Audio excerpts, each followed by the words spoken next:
Hassle to ship your parcel overseas? Wouldn't it be great if you didn't need to travel to the drop-off point or could avoid filling out lengthy consignment notes? With DHL on the go, you can now send parcels or documents easily.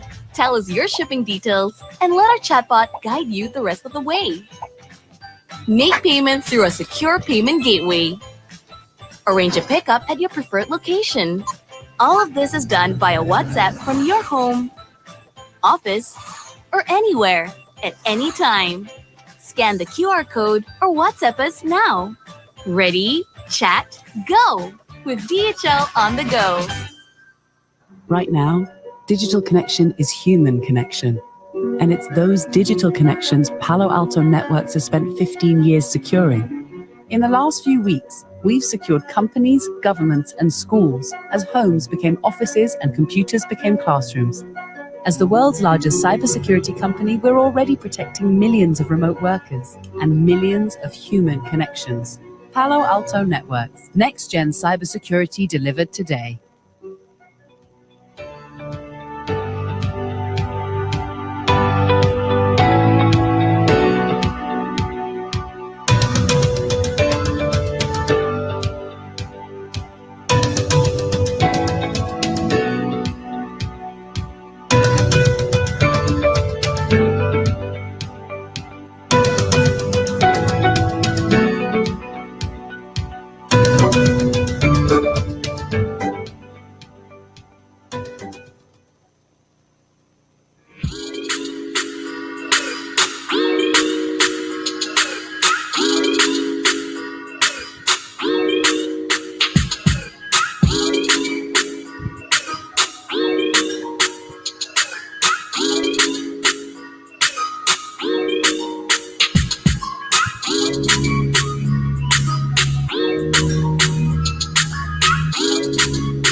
Finding it a hassle to ship your parcel overseas? Wouldn't it be great if you didn't need to travel to the drop-off point or could avoid filling out lengthy consignment notes? With DHL on the go, you can now send parcels or documents easily. Tell us your shipping details and let our chatbot guide you the rest of the way.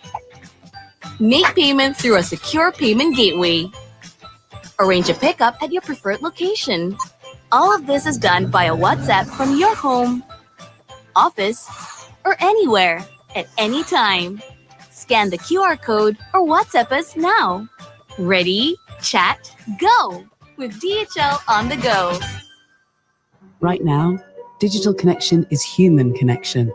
And it's those digital connections Palo Alto Networks has spent 15 years securing. In the last few weeks, we've secured companies, governments, and schools as homes became offices and computers became classrooms.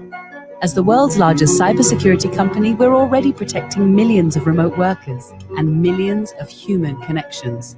Palo Alto Networks, next-gen cybersecurity delivered today.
Hi everyone, thank you for tuning in and welcome back to Digital X Data 2020 live virtual conference. We hope you have enjoyed the opening session and the Smart City track earlier this morning. If this is your first session and whether you are currently watching this on WebEx, Facebook, YouTube, or LinkedIn, thank you very much for joining us. Once again, or for the first time, my name is Myra from Star Media Group's award-winning Rage investigative journalism team, and I'm your host for this 4-day live virtual conference. For those who have just joined us, I'm excited to share with you that we are running a special daily prize draw at this program. We have a total of 24 prizes to be given away, and you can stand a chance to win any of these 3 exciting prizes at each of the 8 sessions. And those prizes are the Philips Bluetooth wireless headphones, Skull Candy wireless headphones, and the Honor Band 5 Sports Edition. All you need to do is to stay with us till the end of each session, and you will stand a chance to win these exciting prizes. We will be announcing today's winners tomorrow morning. Before we start, just a few housekeeping matters before we begin. Please be patient. If you experience any technical or internet glitches, this is a live online event and everyone dials in from different internet bandwidths and devices. For WebEx participants, your microphone and video cam are turned off by default. Feel free to chat with our events crew directly if you need any assistance. You can also email us at events@thestar.com.my. Lastly, and most importantly, please engage, learn, and enjoy. All right, so to kick off this afternoon session, we would like to play the opening power panel that happened earlier this morning. The Designing Society 5.0 power panel discussed the common future vision for all, a sustainable, inclusive, human-centered society powered by digital technologies where everyone has access to an enjoyable and vigorous life. It was participated by a powerful lineup of guest speakers, which are Yang Berbahagia Datuk Wira Dr. Haji Rais Hussein Muhammad Arif, Chairman of Malaysia's Digital Economy Corporations, also known as MDEC, Mr. Jeevan Raju, the Country Head of Tata Consultancy Services, His Excellency Oka Hiroshi, Ambassador Extraordinary and Plenipotentiary of Japan to Malaysia, and moderated by Philip Golingai, a news editor of Star Media Group. Ladies and gentlemen, please enjoy the replay of Designing Society 5.0.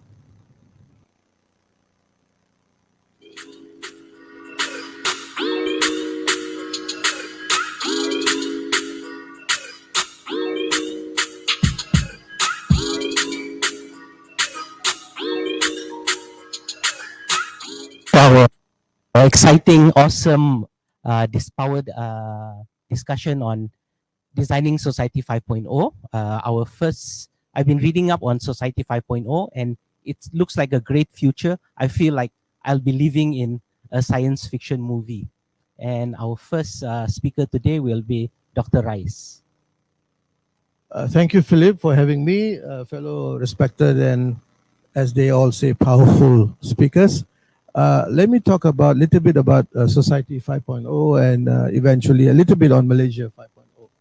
Malaysia 5.0 is still an evolving subject, and we are fine-tuning it to make sure that it captures everything that we need to capture. Society 5.0 has its origin from Japan. Back in 2016, Prime Minister Abe saw the issues that is being faced by Japan. The 3 main areas. One is obviously how to stimulate physical stimulus. That's a very important thing because the growth has been quite stagnating despite the quantitative easing. In the layman's term today, it's printing money efforts by Japan. So they were looking at how to come up with a holistic development process and progress, right? So strangely, the whole thing was thought out by the Japanese government and through some of their own committees and so on. And then they started pushing that to the public. We are now developing Society 5.0, where it's human-centered, it's not technology-centered. You need all the layers of technology will be supporting the well-being of the holistic well-being of the society. So that was the initial start. The industry, all the big guys, Sony, Toyota, and all the big Japanese industries picked it up from there, and they started developing their own track of what is Society 5.0 should be. And together later, they form a joint committee between the government and the industry. And presto, came about the Society 5.0, and the rest is history. Today, Society 5.0, the Japanese organically developed philosophy, is now been replicated across the globe. Germany have adopted that. Many other developing countries and even developed West have actually adopted that. America is still busy with Trump. So now coming back to what we call Malaysia, we were looking at what is going to be our next. We've had Vision 2020, we have Vision 2030. There's just too many vision. We start do not understanding which vision we should look at. So that's when the Japanese Society 5.0 came about, and we started looking at it, and we see, again, Malaysia is well positioned. We are designed by God to succeed, right? Only politicians screw it up, right? So for me, Malaysia is designed to succeed. That's why we attracted all the big powers. The Britishers came here. At one time the communists attempted to come here. Sorry, sir. Even the Japanese came here. So everyone came here because Malaysia is in the crisp road of all the trade. 18% of global maritime trade goes through the Straits of Malacca. We are very strategic position. Having said that, now we need to see what is the best for the many, for the people, not for the few, not for a handful of few. We need to see what is the best for the many. So these are the areas that we are continuously exploring. We have seen so many technology layers, AI, VR, you name it, it's there, right? But how can we use all this in the best interest of the nation and the people? That is the challenge. So this work, as in Japan, they say Kaizen, continuous improvement. So we are working on this now.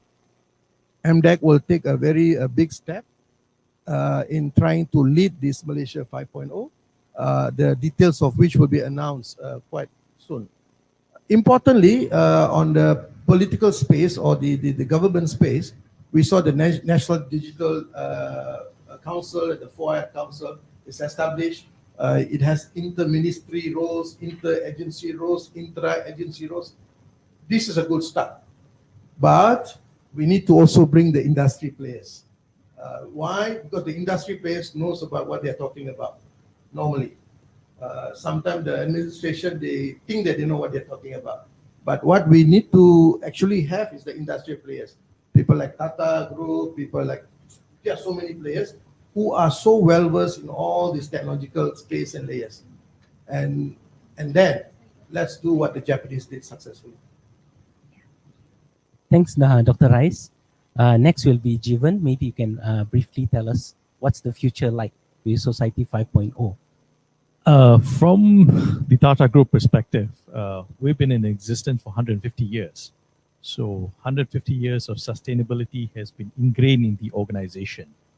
And one of the secret sauce that was always in the group is two very strong things. One is giving back to the society that we serve. The society that we serve is paramount in what we do, number one. In all companies in Tata Group across the world, under the Tata Group, we have 600,000 people. And we have a market cap of about 150 billion US. And the ethos of it is all about giving back to the community. It is not, we only exist because of the community. So that philosophy is very, very paramount. And that ethos is very paramount in all the groups that we operate in. So what it means by that, from an enterprise perspective, we believe if any organization were to put profit, people, and planet, that would be the secret sauce for Society 5.0. Now, we've started the revolution, the industrial revolution, the digital revolution right now. So the future revolution, which we predict will be a sustainable revolution, whereby it's not only purely about profits, but it's also about people and the planet. And that's going to be, I think, with this COVID pandemic, we've come to realize that, hey, whatever money you have, you can't even spend it. You can't even go outstation or you can't even go overseas. It only means that we need to take pause in what we're doing as an organization, as a country, as a nation, as well as a society. What can we do for people who are less fortunate, number one, and how we can serve them better? There's a lot of people with a lot of less fortunate things around here. And the new way of living in the Society 5.0 would have to be a very inclusive society.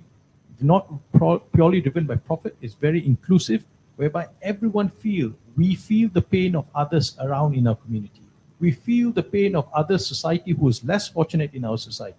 And then where we use technology to elevate their suffering, their poverty, and find ways where we can serve them better. Like I said, the philosophy in Tata Group is all about serving the community, and we believe in this philosophy of profit, people, and the planet. Okay, thanks, Juven. Sounds like a great future that we have. Okay, next will be the Japan government is at the forefront of the Society 5.0. Maybe Your Excellency can explain what is Society 5.0. And I watched a video by the Japanese government, and I feel that it's awesome. I want to live in that world. So maybe you can explain what's the future like, and is it now? Well, thank you. First of all, thank you for having me here.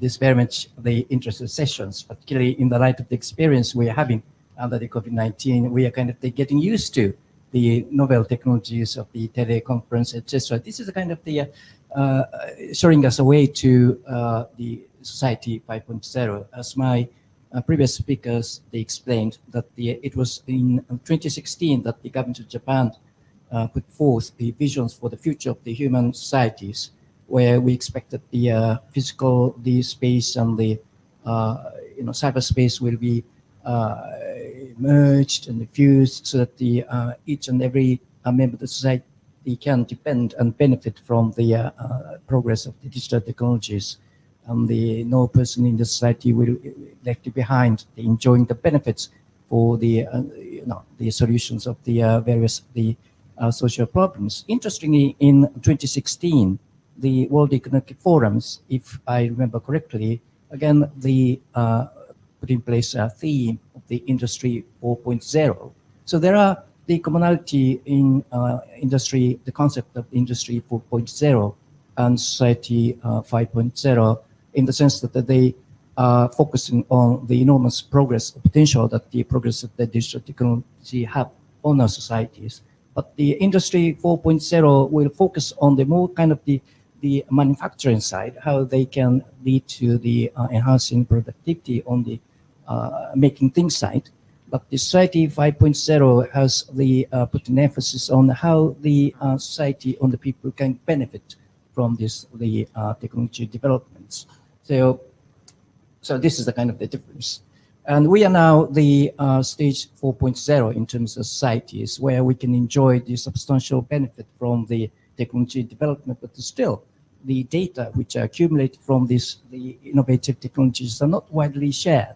So we are not fully enjoying the benefit from the technological developments. So the Society 5.0 again will focus on how each and every society of the people and society can benefit from the technological developments. For instance, the original intention of the Japan's in putting forth this idea is we are expecting a grave challenge of the declining populations. But how we divide the gravity of the declining populations yet to achieve economic progress.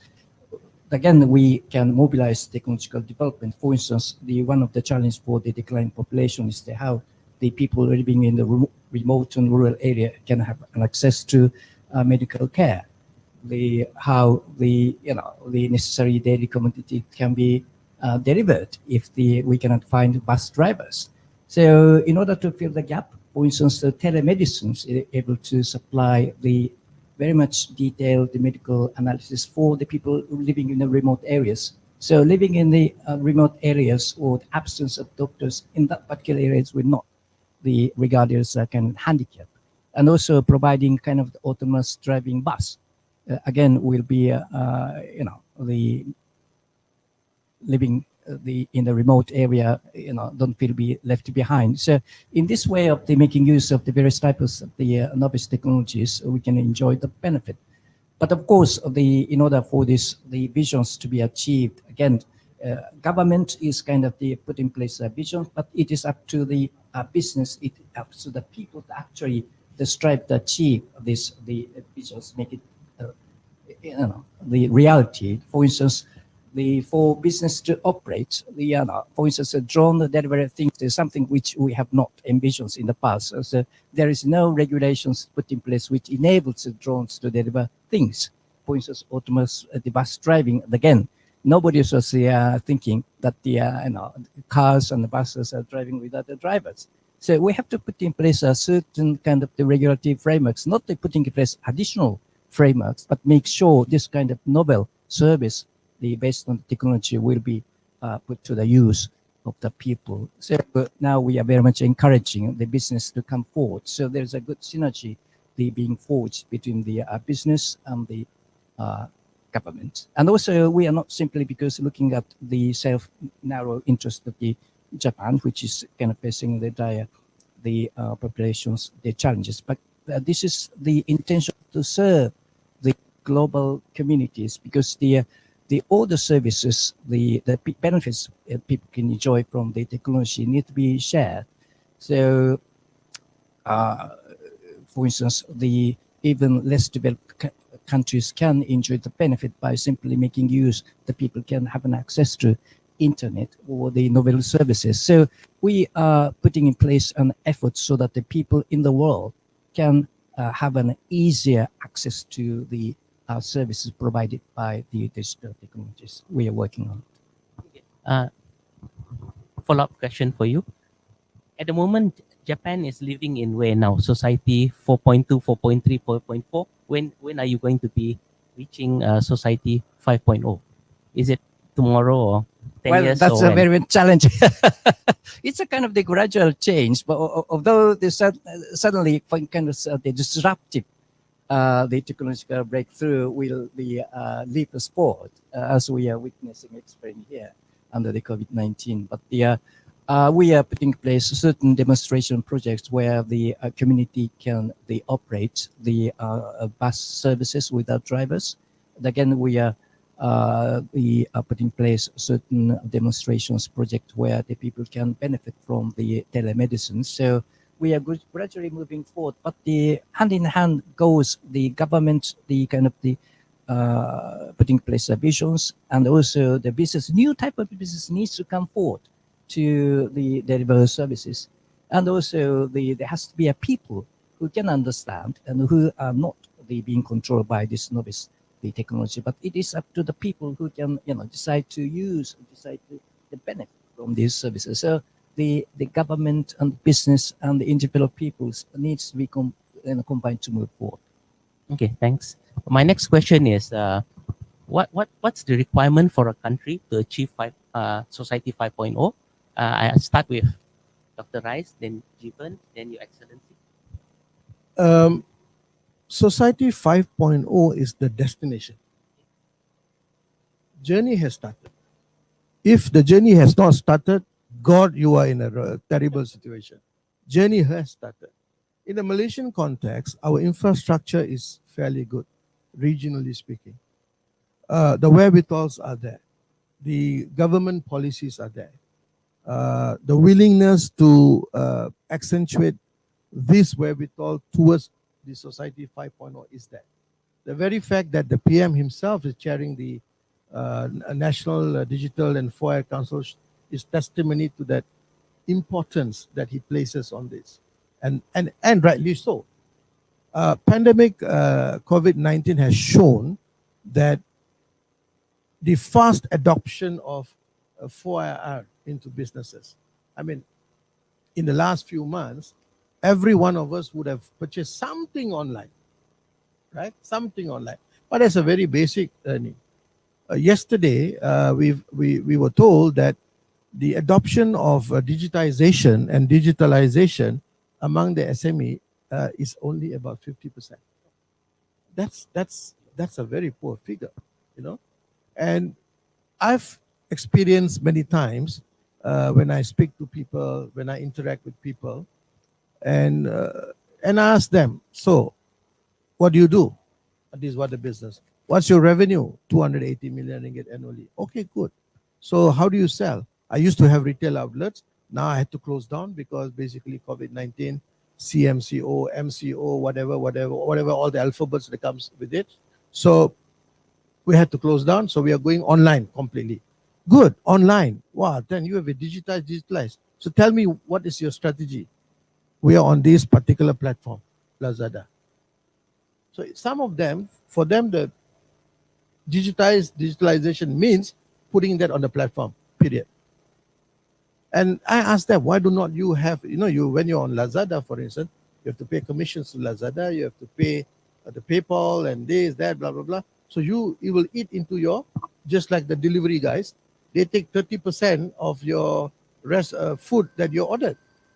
And the restaurants are crying, aloud.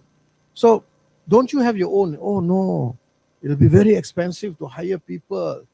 Well, I'm not very sure about this. So there is still the adoption of digitalization is still not very good. And when you talk about digital inclusiveness and nice words, right? But how much we are doing in the context of Malaysia, for instance, there are many, many farmers, fishermen have their products, right? They work very hard and they look very thin, unlike me, right? They look very thin because they work very hard, right? They move and get things done under the sun, goes into the ocean, bring the fishes back, only for the middlemen to take advantage of everything. They continue to live in vicious cycle of poverty. How do we help them? So that's why I always talk about MDEC being a digital economy for the many, not for the few. It is not Kuala Lumpur or Damansara. It has to address all strata of the society. That's really talking about digital inclusiveness. We have issues of income inequality. We all realize income inequality is fast becoming a problem, not only in Malaysia, everywhere. I mean, even in India, it's a big issue, right? The Gini coefficient is not improving. So what do we need to do? That's why 4IR, the use of technology, as what our Excellency Ambassador said just now, use of technology to benefit the many. It has to be the many, it cannot be the few. And if you do not do that, the income inequality will go on becoming wider. So I think it is important for all of us. That's why I always tell my colleagues in MDEC, guys, if only you know your responsibility in driving this digital economy. And guess what? If you fail, what happens? You will become a digital colony of others. You can fight physical colony. When the Portuguese came to Malacca, we were still trying to fight. You can fight the economy colonialism. How? Protectionism, tariff, this and that. Digital colony? There's completely no protection. You know? Even if I ask now to the Malaysians, where do you buy? If you want to think something to buy, where do you go first? You go to Alibaba, you go to Lazada, you go to Shopee and all those kind of things. Even my 7-year-old son orders things on Lazada. Thank God he cannot do the credit card verification. Huh? The rest he does. And then when I go in, I see, hey, what is that? The card still pending. Then I look at that, it's Lego. 7-year-old. So what does that? I mean, we can have a good laugh in the morning, but what does that mean in the future? We will become a consumerist society. No more producing. So if you do not get your digital economy space right, if you do not move towards, sorry, I sound a little bit of Japanese, like Nihonji, if you do not move towards the society 5.0 properly, please be prepared to be a colony of a digital power, meaning which you lose sovereignty. And this is a real thing. That's why day and night, some people ask me, hey, boss, you are the chairman, why are you in the office every day? Even my colleagues started feeling the heat a little bit. I told them I'm not a curry puff chairman. I'm here with a passion to drive the digital economy for the many, for the country. And we must get it right. AI, artificial intelligence, for instance, is such a powerful tool.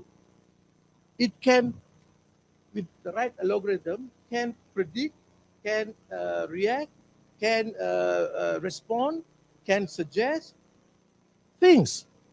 Let's take a car. When you drive a car, you have blind spots, right?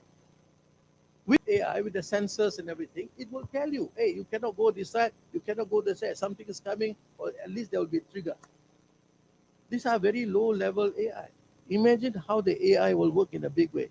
And some will start asking, or then you are surrendering your life to the machines. I say, please don't watch too much of I'm Back, what we call Terminator. I think they get so confused by watching Hollywood movies. AI is basically based on input, and it acts on based on the parameters that already well defined. It doesn't have the ability of human being to self-taught. You know what I mean? So that's why I think I appeal to everyone, whoever is watching this, if you are the government servant or government or administration or the ministers responsible for this, also my MDEC colleague, and also everyone in this space. Please, let's do something good for the country, for the nation, for the people, for the many, not for the few. Thanks, Dr. Rice. I think soon your son will know your credit card CVC number, which is what, 909 or 904 or something. Okay, next will be Jivan, talk about what's the requirement for a country to achieve Society 5.0. I think with this pandemic, the world has become much more flattened. You can't say the Europeans are far more advanced than the Asia Pacific markets or the ASEAN markets. You can't say the Americans are far advanced compared to us. So the pandemic is actually an opportunity that has made the world much more flattened. It also is an opportunity for Malaysia to see what do we need to reset and reset fast. And I think Malaysia is well poised for that. Why? Because like Doctor said, we've got the digital infrastructure in place right now. Now, somehow we've got distracted by a lot of other things over the last couple of years.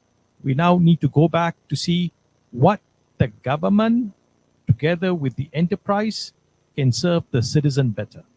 And how we typically do that in TCS, in all the other countries that we operate, we typically work very closely with the government and see how we put the community and society first.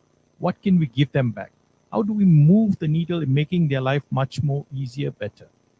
Then once we've done it in Malaysia, then we can talk about it in the region. But doing it is something we have to do now, because the pandemic is here. With level playing field is almost equal for every country. It is now the first mover advantage that Malaysia has right now in what we can accelerate better to Society 5.0. So what does a Society 5.0 means? It's just coupling all this technology to bring better way of living. And also we should start measuring something which we never measure, which is the happiness index. The happiness index of our community and society is equally important, because we tend to measure profit index, but we forget to measure about citizen happiness index. So if we can start measuring happiness index and how we can bring sustainable propositions to the larger, to the less fortunate in a community through means of digital or Society 5.0, then we're making strides. But Malaysia is well poised for it right now.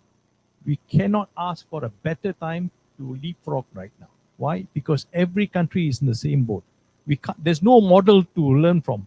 Every country is affected by a pandemic. You can't say follow the European model or the American model or any model. We set the new benchmark. We have to be the pathfinder for it. And I think for the first time in history of human civilization, we are really poised to be the pathfinder in Society 5.0 in ASEAN. Okay, thanks, Jivan. Your Excellency, Ambassador, what's your thoughts on the requirement for a country to achieve Society 5.0? Well, I think a couple of the things are needed to get the society afloat for the Society 5.0. One is firstly the connectivity infrastructure.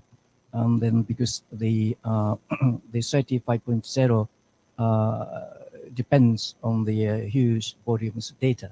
And so the internet connectivity, nationwide internet connectivity is a kind of the necessary requirement. And I think that the government in Malaysia is moving toward the good directions, but now they are putting emphasis on the nationwide, the 4G networks. This is a kind of the good prerequisite for the society to move toward the 5.0. And we are also supporting by putting in place a submarine cable, the connections to Malaysia, then by the connecting submarine cable network with the local, the internet network. So we expect that the speed and capacity of the internet, the capability which will hugely enhance. So this is one thing. And secondly, the data flow is again a vital ingredient for the Society 5.0. So let the data freely shared. But at the same time, of course, we are aware that the data flows needs to take care of the certain elements. For instance, what about the privacy? What about the security protection of the cyberspace? So perhaps we need to put in place a kind of global governance to make sure that free flow of the data will be done, but at the same time, they put in place necessary kind of the safeguard measures to protect the privacy and etc. And thirdly, about the educations, empowering the human capacity is very much, again, vital for making use. Each and every society needs to make use of the benefits of the digital technologies. Nobody should not be left behind. So education is a very much crucial element. We place high confidence in the education level in Malaysia because while there are so many Japanese businesses already operating here, because they are watching the very much high quality of the Malaysians, the local talents. So we very much place full confidence in the education, the requirements. And fourthly, as I said, that this new service needs to be provided by the private businesses. So we have to put in place a certain enabling ecosystems which enables this new business will be providing services.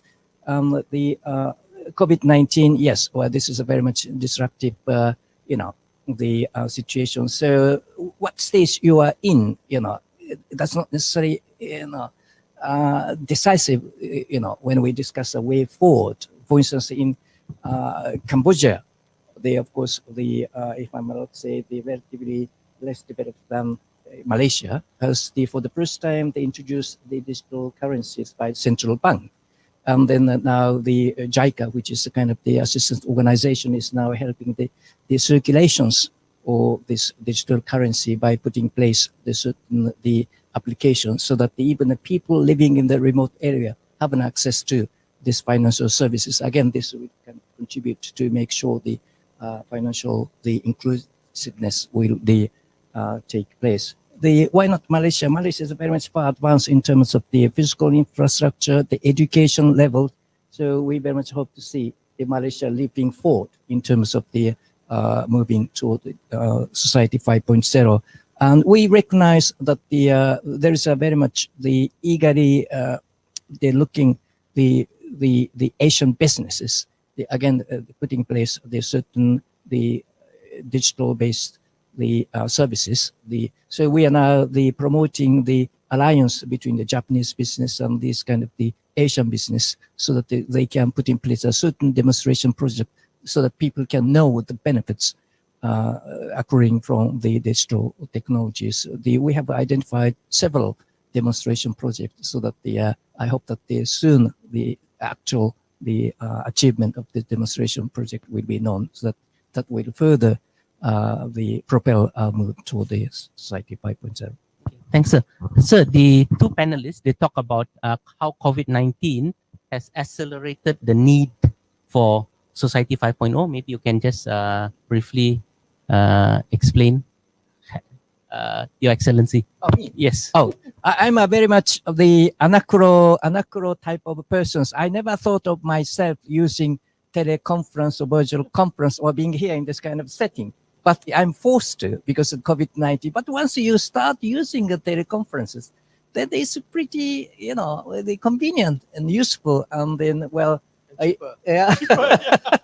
Well, I don't know what may unfold in the future about the COVID-19 situations, but this is quite convenient. We can put in place a certain participants from Japan or from other places into the web conferences. So I think although this COVID-19 is a very much worrying things, but at the same time, in terms of the disruptions which is sometimes needed for us to leap forward in terms of applying the digital technology, I think COVID-19 is kind of providing us, in a sense, the good opportunities to move forward. Rice, will you prefer this kind of setup or a real setup Wait, it's a live audience. You look like a person who thrives with live audience, not really in a digital audience. So yeah, You see, whether live or not, the most important thing is the messaging. The narratives must be right. Unprecedented times requires unprecedented measures. It cannot be precedented. So I've been on this kind of program many times the last few months, and explaining what we need to do, what we must do. If we fail to do, we'll end up becoming a digital colony. I think you are right. We are talking about the use of data for the greater good of the people. I think Society 5.0 is our destination. We must embrace it. 4IR is already there. I mean, if you're not there, then you have a big problem. Talking about happiness index, I also have a different cap. I do lead a think tank in Malaysia, and we measure national worry index. Essentially, it's the reverse of the happiness index. So when we look at the national worry index, particularly the last 3 quarters, it has gone up because of so many uncertainties, this and that. But having said that, I always say that unprecedented times, you cannot solve the problem with precedented ways. You must think out of the box. Bringing these farmers, bringing these fishermen into the platform. This is something that we must do today. I remember I visited one farming area in Cameron Highland, and they brought me. I was in my car, then I parked the car somewhere. Then I got into a Pajero which has no registration number, and then it went up the hill, and the car was skidding left, right, because it's quite wet, and the roads are like basically jungle road. And I was holding my heart outside my body because there's deep ravine left, right, center. And then they asked me to pick up some vegetables there. And then he came down again. This time they don't use the brake to control. They use the handbrake and the gear to control. Again, this time my kidney was also outside my body. And then we reached, then I said, boss, tell me the purpose of you bringing me here. I can always get these vegetables everywhere. He said, boss, we just need two things from the government. We don't need their money. What we need is, please help us with the infrastructure. The simple, that you put the stone so that it'll be better traction. Number two, please address the supply chain. Because once we bring down the vegetable risking our life, our Slayang mafias, they come here, Slayang wholesale mafia come here, they will determine the price according to whims and fancy. If it's 5 ringgit per kilo, say for chili, they'll just say, today I want to give you 1 ringgit. I have no, and then the farmers, remember, they work hard. They take money from people, they loan money, and at the end of the day, they succumb to these kind of things. So I think digitization and digitalization, creating the supply chain for them will help a lot. So when you talk about equitable, just society, digital inclusiveness, very nice words. Cannot we make it happen? This is where MDEC has to play a role. I always tell the people in MDEC, guys, you are here for a purpose, not just to eat curry puff and coffee. You are here for a purpose. The purpose is to better serve the people so the people's life will be improved. So we are very committed now to drive the Society 5.0, and we will engage with anyone, everyone, from the government to non-governmental organization to industry. My office is open all the time. I'm also there on Saturdays. So we have to. If we don't, then be prepared to go back to Kunta Kinte years, where we lose our sovereignty and we'll become slaves. okay. Thanks, Dr. Rice. You mentioned about basic infrastructure. So my next question for all three panelists is that will the world be divided into between countries that has already achieved Society 3.0 or 5.0 and country that is still struggling with basic infrastructure? Start with Jivan. I think the world will see a huge paradigm shift. A paradigm shift in future in the next 15 to 20 years. We know by now what happens in China impacts Malaysia, impacts Europe, impacts America. So we can't forcibly in the future say what I do in my country will have no impact to the global society. The borders have come down significantly right now. What we do in Malaysia, what America does, what Europe does, what Japan does, has huge impact to the global society. And I think we as Malaysians, we need to start thinking as global citizens. No more Malaysian citizens, but global citizens. What do we do for sustainability from a global citizen perspective? What are we doing from climate change perspective? What are we doing for the poverty people in the country? So what we do in each country will have a global impact. We're no more staying in an island by itself. That, I think the pandemic has made it very clear to all of us, to all leaders of the world, United Nations. The pandemic has made it very clear that you live in a global society. Whatever I do has an impact on you and to other countries, number one. Number two, you will see a paradigm shift about organizations and company moving more to sustainable economics. What do you mean by sustainable economics? Like Society 5.0, very inclusive of the poor people or the downstricken people. You'll be looking into a lot of climate-based solutions coming out of it. Now, you're also going to see point 3, people are just not going to work for profit. The new model of society, the youngsters today don't want to work 9 to 5. The youngsters today are looking for a sense of purpose. What does this organization stand for? What is the purpose of this organization? What are we doing for the community at large? So you're going to see a new trend of people coming into society right now. And the 9 to 5 working and all of that will probably get rehashed. They'll ask you, is this company for profit or is this a company for people and planet? These are the questions that the youngsters are going to start asking. And we're going to get ourselves prepared for it. And like I said, Malaysia as well as TCS have been investing a lot in Malaysia because we believe Malaysia is well poised for all of this. And we truly believe that we can move the needle for the citizens here, not only for Malaysia, but also make this into a beacon house for the region. We should challenge ourselves, can we be the beacon house for the region? And the problem is, time is running out for us. Okay. I think with the outgoing President Trump, multilateralism was dead because it was always unilateralism, America first, and all those mumbo jumbo. With the new, the President-elect Biden, he has promised to restore multilateralism. So United Nations championed its SDGs, Societal Development Goals, for many, many years. Under outgoing President Trump, that is dead. So now, hopefully, with Joe Biden in, hopefully this thing will be restored, number one. Number two, as far as interconnectedness, interdependence, I think Jivan clearly put it there, with not only just pandemic, even before that, we already see pandemic just fast-tracked it, accelerated it. And we have no choice to embrace it, to get it done. As he put it again, Malaysia is very well poised. What do we not have? We have infrastructure, we have talented people. Some of the MDEC guys, if you come to the office, they are amazing guys. There's one guy in the field of agro-tech, for instance. When he speaks, it's not him talking, it's the chili is talking, it's the pineapple that is talking.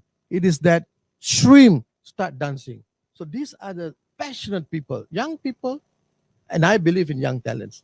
Although age is a state of mind, I consider myself always as young. But the important thing is that I honestly believe in young talent. They are very passionate. As he put again, things have changed. It's no longer the old past. You cannot use mid-80s solution for 2020, yes. 2021 problems. Yes. Things have changed remarkably. And if you don't be part of the change, you will be changed. Yes. So that is the important thing. And again, I'm blessed in MDEC that I have amazing talents among the junior and the middle and also the seniors that can propel. I'll just quote one minister, Hairi Jamaluddin. He did say that we've lost 20 years in the digital economy space. We had 25 years ahead, but we lost 20 years because at one time we were just focusing on project management and event management. We gave goodie bags and we smiled. politicians take photos. We are so happy. But how does this impact on the people on ground? That we couldn't care less at that point of time. Now MDEC will have reinvented. We've talked about reinventing MDEC, and we are going towards the Society 5.0, which we call Malaysia 5.0. It will be contextualized in the Malaysian context. But yes, if you don't do it, be prepared to be slaves. Okay. Thanks, Dr. Rice. Your Excellency Ambassador. We got less than 2 minutes. Maybe, just less than 2 minutes. Okay. The human-centered the society is kind of the central goal of the Society 5.0. But the human-centered society need not be within the single country context, but the global context. The interesting statistics we have is that now in Africa, 40% of the people have an access to internet. And even among the 20% of the poor strata of the African people, still 7 out of 10 people have an access to or the mobile phones or smartphones. And in Kenya, already or services are being put in place so that the people who don't have a bank account are able to use the mobile phone-based services to have an access to financial services. In Rwanda, again, the drone, delivering kind of the blood for transfusions or necessary commodities. So I think that we are in a very good start lines to move forward. And I talked briefly about the Cambodian case. And so we are in a kind of the situations to move forward by the government, the policies, the business efforts, and also the people's awareness. So we are very much optimistic about given the very much favorable the environment Malaysia is in. Okay, thank you very much. We got 30 seconds more. I'll wrap up everything.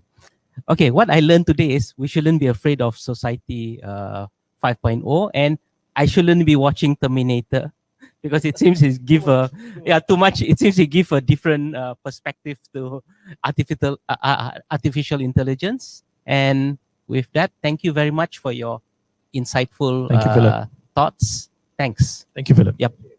Thank you, Dr. Bye bye, everybody.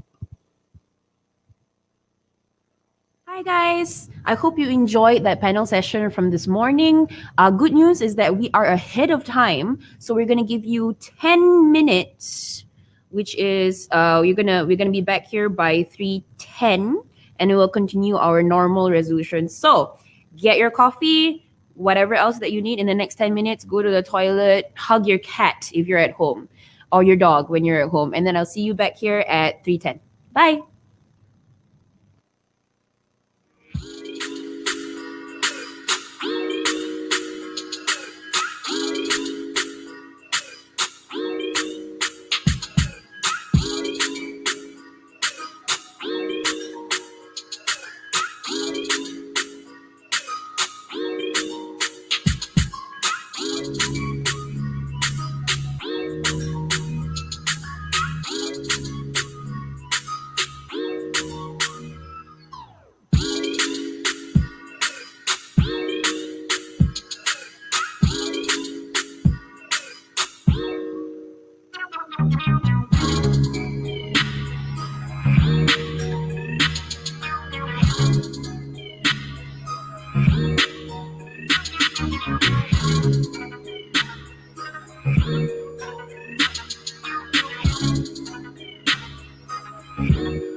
Welcome back, everyone. If you had pets and you gave them some love, I hope they enjoyed it, and I hope you enjoyed it too.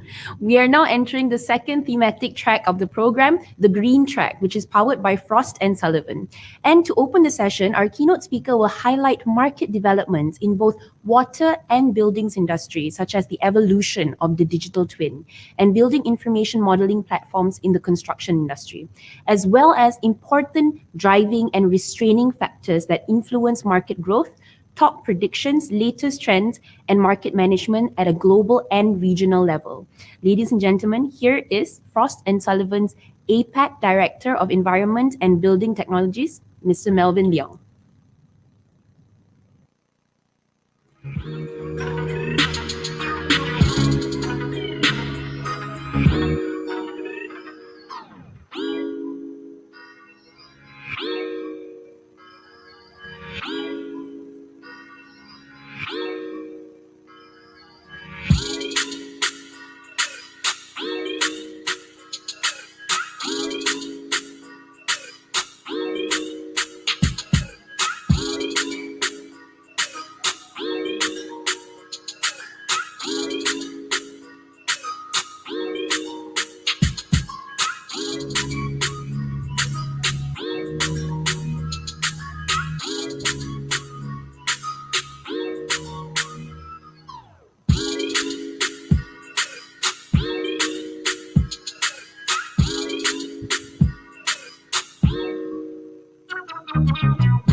Hello, everyone. My name is Melvin Leong from Frost & Sullivan.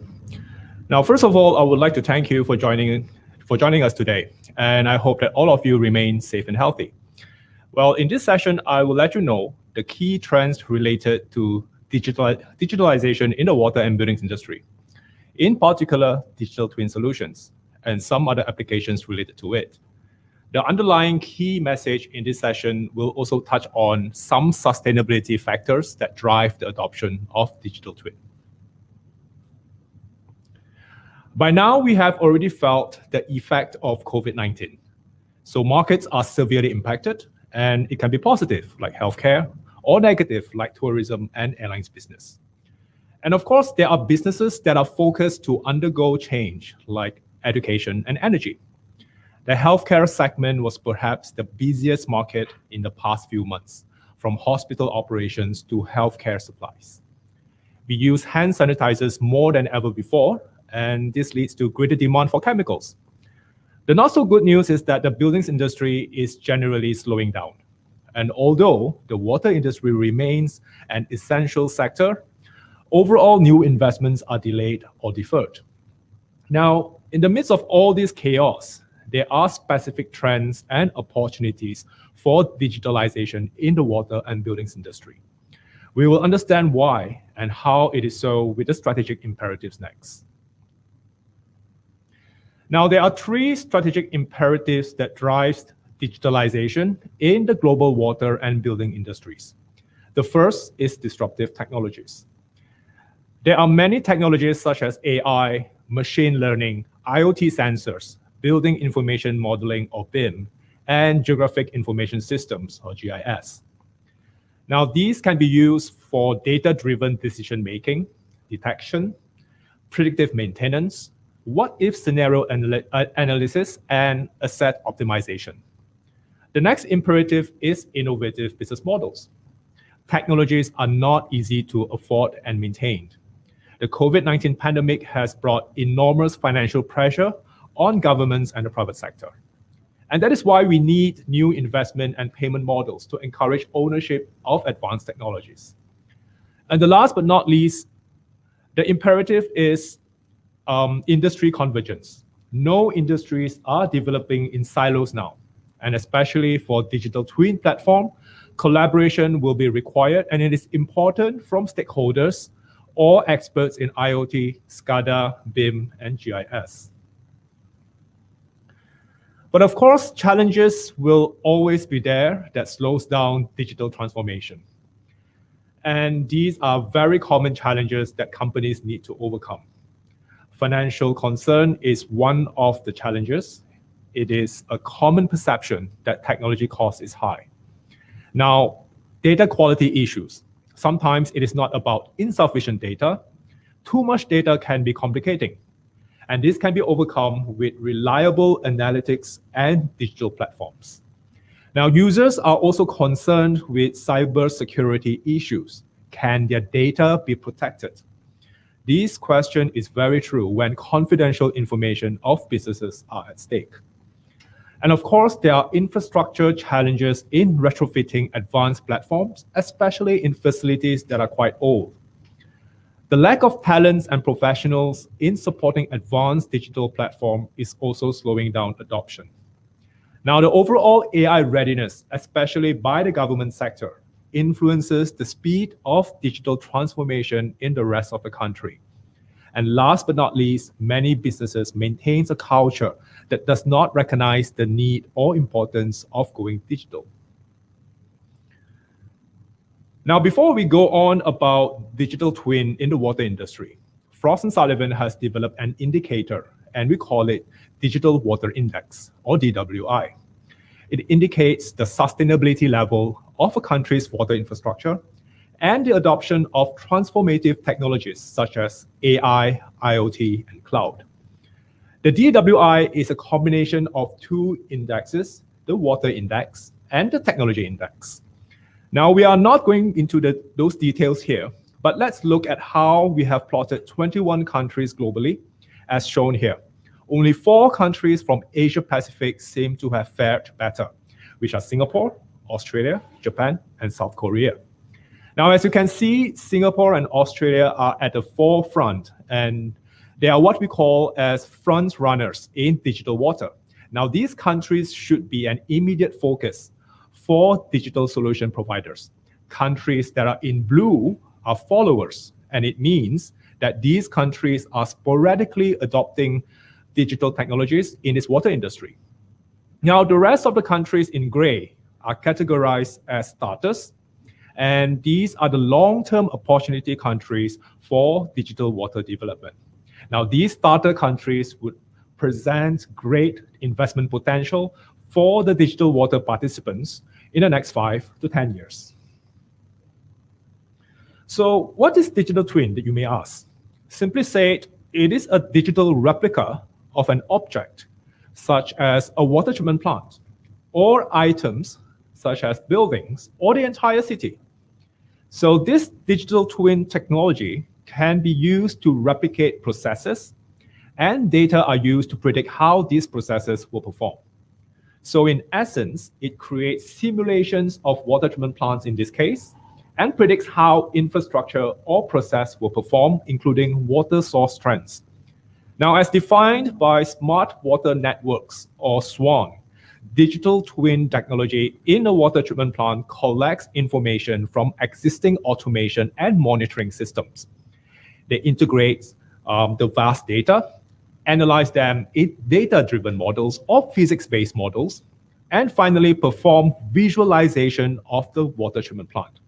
Now, essentially, digital twin creates an enhanced operational experience for water utilities with real-time performance dashboards, advanced automation, and many more. Now, the overall goal of digital twin is really to create a secure and connected water utility, inform decisions, optimize plant performance, and actionable results. Now, to further understand the functions of digital twin technology, it operates with 5 work pillars, which is physical asset data, field data of plant, asset performance data, analytics, and lastly, visualization. Now, these 5 work pillars of digital twin will lead to 3 things that are informed decision, actionable intelligence, and optimized plant performance. And the final outcome with the use of digital twin technology for water utilities are energy cost savings, carbon savings, and increased productivity with reduced maintenance. Now, as shown in the current slide, billions of dollars can be saved with the use of digital twin technology in water treatment plants. Now, the benefits are up to 30% savings in the outcome that I've just mentioned, which are energy savings, carbon savings, and productivity and maintenance. Now, depending on how the technology is being used and also challenges of each water utility, those multiple savings that I have mentioned can lead to OPEX savings of tens of billions of dollars a year. And that is a lot of money to be saved for future and new investments and improvements such as replacement of distribution pipes and water source protection. Now, our research shows that the digital twin technology market in the global water industry is worth $416 million in 2019. And given the unforeseen circumstances of the COVID-19 pandemic, the growth would decline to 21.7% in 2020 from 38.6% in 2019. Now, which in my opinion, it is still a fairly good growth rate for the market. Now, moving forward, this technology is expected to gain momentum in the global water industry. And we have forecasted the market to reach to almost $2.9 billion by 2026. And that is a CAGR of above 30% from 2019 to 2026. Now, digital twin solution providers and also water utilities must understand that the fundamental growth opportunity is based on the 3 core values mentioned earlier, which are energy cost savings, carbon savings, and productivity and maintenance savings. Now, another potential growth opportunity for digital twin solution providers is smart city development in the future. Now, these companies need to target upcoming smart city projects, and these projects usually emphasize sustainability team solutions as top priority. Now, this slide shows some of the many technology providers, and we can see some familiar names that are already present in the water industry and the business world for decades. Now, the list here shows a mix of new and incumbent players in the water industry. Xylem, Innovice, Black & Veatch, Siemens, Trimble, Veolia, Suez, and EnviroSuite are some companies with digital twin solutions. Now, most of their projects are with water utilities in Europe, North America, and Australia. Now, to say that the market is competitive, now it is not quite true because most of the solutions available in the market are quite unique or niche. We believe that there is no one single solution that has been adopted utility-wide or at the level of the entire water network. Solutions right now are mostly focused on asset improvements to increase operations efficiency and energy savings. Now, the issues such as water loss, distribution efficiency, water consumption, and even water source pollution are very unique challenges by location and culture. We would say that there is no one solution that fits all, but the opportunity is on how digital twin technology can be designed and customized to suit the needs of any water utility.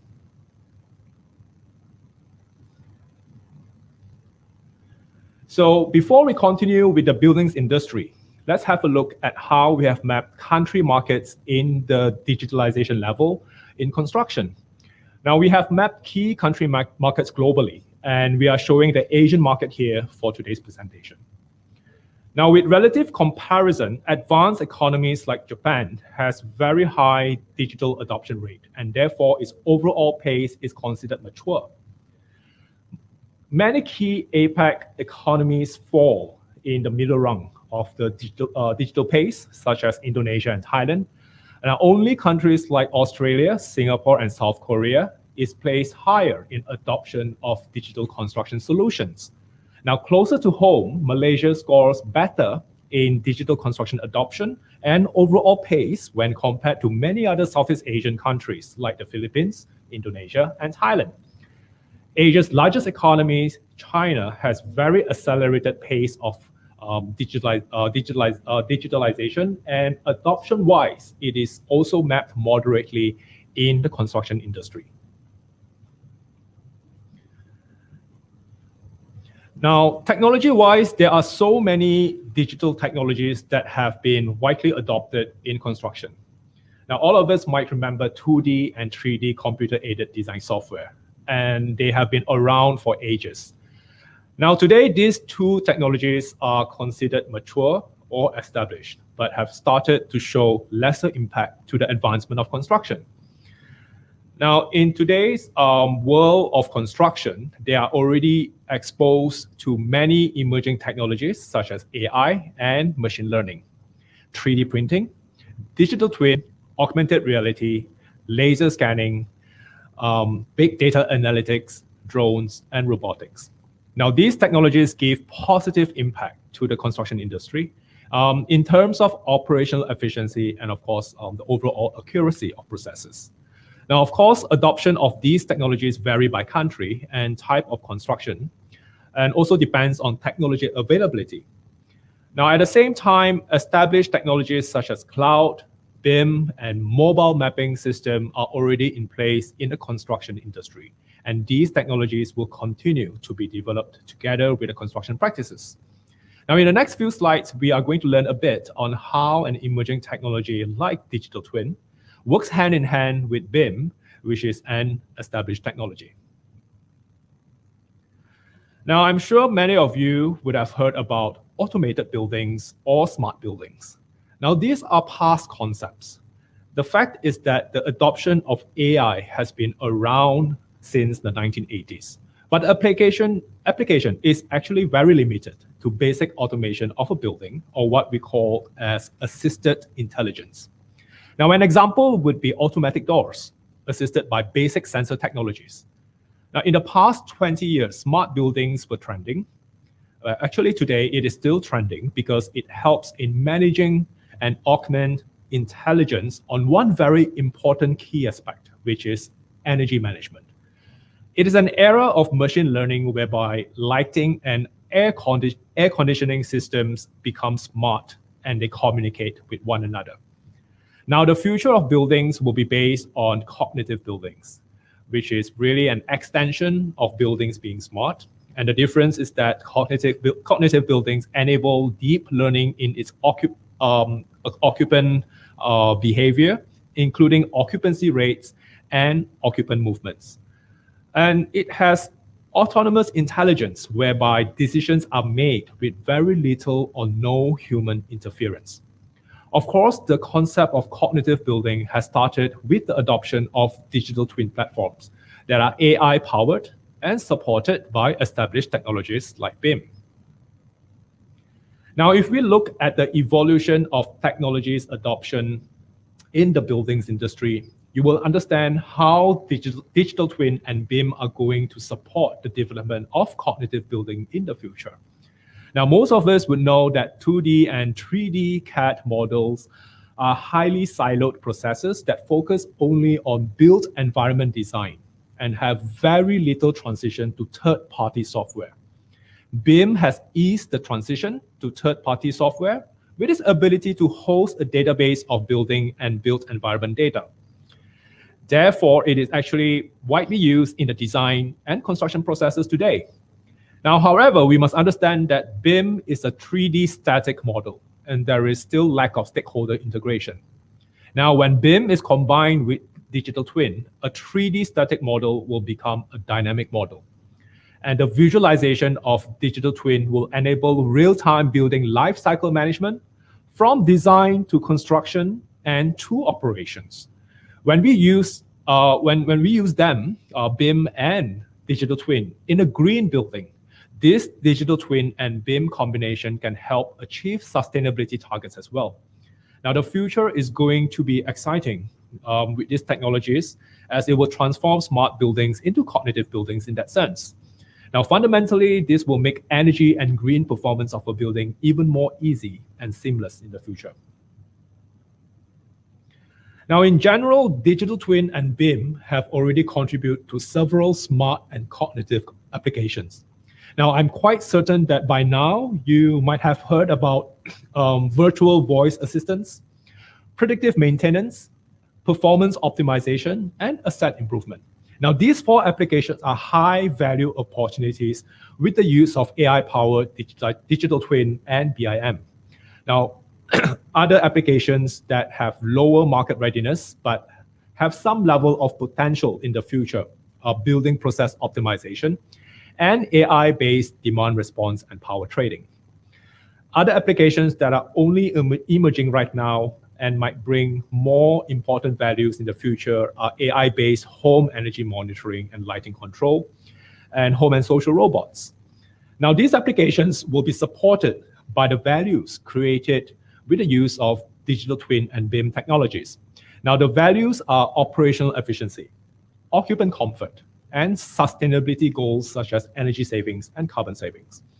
Now, the idea from this slide also points to the importance of industry convergence, and that involves not only digital technologists and building players, but also electronics players and energy companies. Now, BIM and digital twin is a fast-growing and technology-driven market. Now, this year, like any other market, it is also facing an impact of COVID-19. However, BIM and digital twin companies are relatively resilient because of their cloud-based offerings and subscription-based revenue model. The construction industry itself is generally facing an uphill task this year, as growth is expected to reduce by nearly 90%, with very few greenfield projects to resume. Now, as a matter of fact, BIM and digital twin companies should focus on brownfield projects in the short term, especially in critical infrastructures of healthcare, pharmaceutical, food and beverage, utilities, oil and gas, and data centers. Now, during the time of adversity, opportunities arise in the area of net zero buildings, whereby BIM and digital twin will play an important role. Now, generally, sustainability goals will remain as a key agenda in the buildings industry and also for many governments globally. Now, these opportunities will lead to the BIM and digital twin market to reach more than $13 billion by 2026, growing at a CAGR of 14.5%. So in the nutshell, there are four main key takeaways from today's presentation.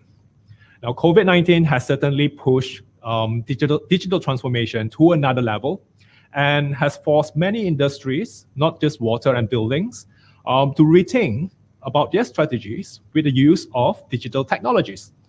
Now, the main priorities of any businesses, including building owners and water utilities, is OPEX reduction and operational efficiency. Now, BIM and digital twin will enable sustainable construction and operations of facilities. Now, one of the main goals of any built environment is to reduce energy consumption and achieve better environmental performance. AI and machine learning will be the backbone of BIM and digital twin platforms. Now, it is an important aspect for real-time virtual simulation of water and building assets. Last but not least, growth opportunities for BIM and digital twin players will definitely be the focus on key countries that have good prospects in the water and buildings industry, and also countries that have strong push for digitalization investments and commitment to sustainability and circular economy. Now, with that, I thank you for going through this presentation with me. Please feel free to let us know if you have questions on the presentation topic, and I will try my best to address them. So thank you once again, and I wish you to be safe and healthy and a happy and COVID-free 2021 for all of us in advance. Thank you.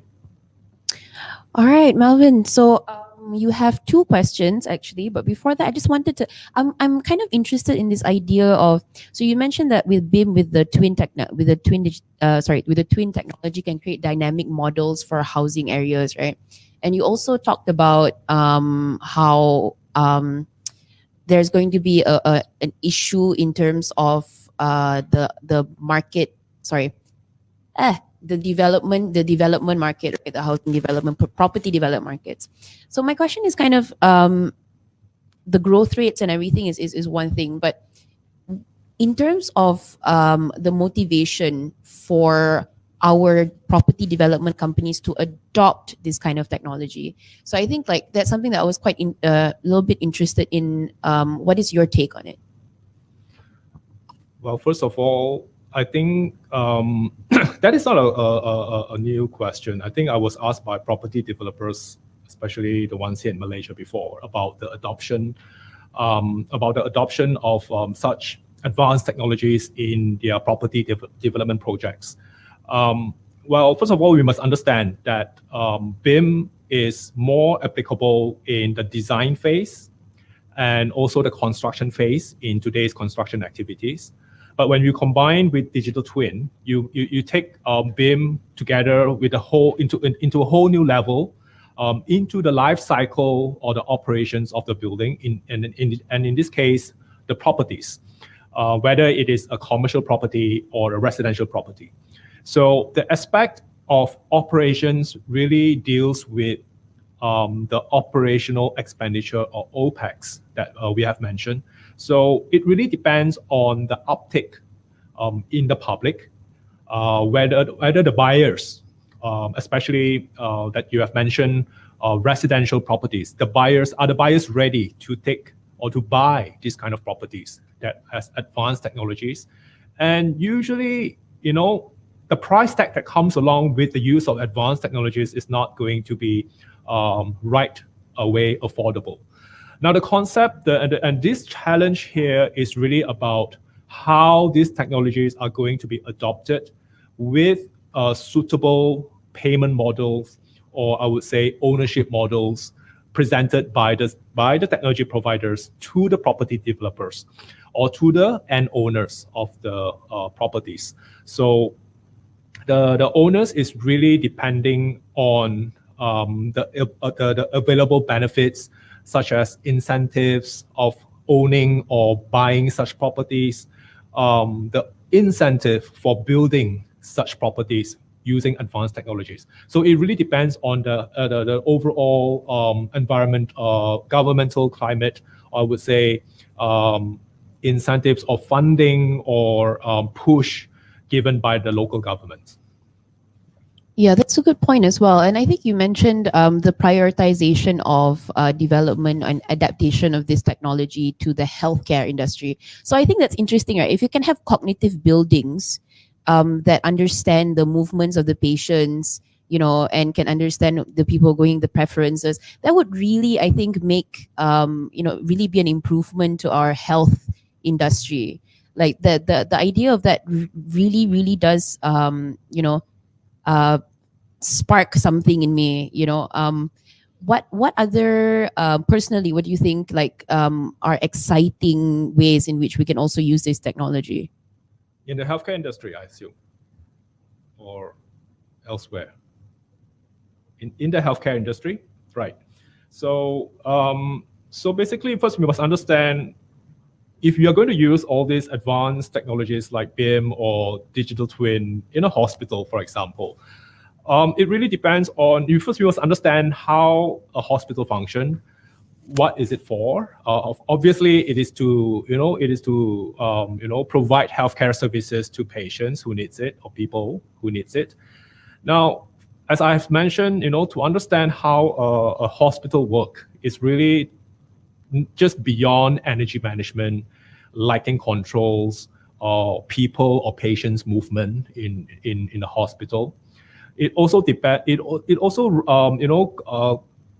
boils down into other aspect of a hospital building, which is number one, the air quality controls. So it is beyond energy and carbon savings.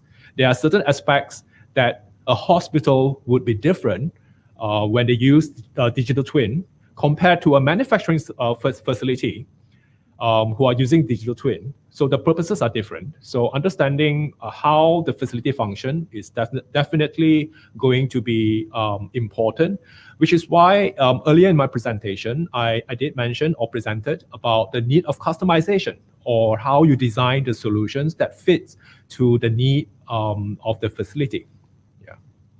Yeah, I think it's exciting listening about this technology.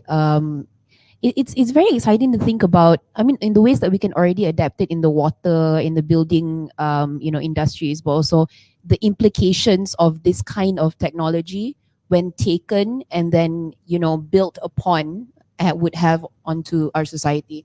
Like customization, it'll be different, obviously, for each industry. Definitely, I agree with you. But I feel like when we start, that kind of incentive to start and do it, I think this limitless kind of opportunities. I mean, not limitless lah, obviously there's a timing aspect to it, but I think when we build onto it and we see all these exciting things, it'll be cool. It'll be cool. So we actually have more questions for you. So we have someone from WebEx, Mr. Victor. He asks, is there any readily available products or services now based on the technology introduced earlier for business and consumers? Well, in the Malaysian context, well, digital twin is already here. It's just that we could not see it. And now, of course, the famous Pan Borneo Highway, which is in Sarawak. So if we are not aware about it, it's okay because we are here in the Peninsula Malaysia. So in Sarawak, when they have started to design and construct the Pan Borneo Highway, which is expected to complete next year. So I'm not too sure about the schedule right now because of the COVID-19 pandemic. But the design of that highway and the simulation of the future operations and maintenance of that highway, which is going to be more than 1,000 kilometers long by the end of all phases completed. Well, that is using actually digital twin in the kind of a simulation. And the other project that here in KL that we probably didn't know that use digital twin in the construction, design, construction, and operations is the MRTs. The new MRT, which is currently still under construction, the second or third phase, I'm not sure. But the first phase of the MRT, completed MRT in a few years ago, was actually using digital twin. So So if you want to try I would say experience the seamlessness of operations, maybe you can try to, I would suggest, we can go and have a ride on MRTs. But I think, getting on on a public transportation today is, a little of a challenge today.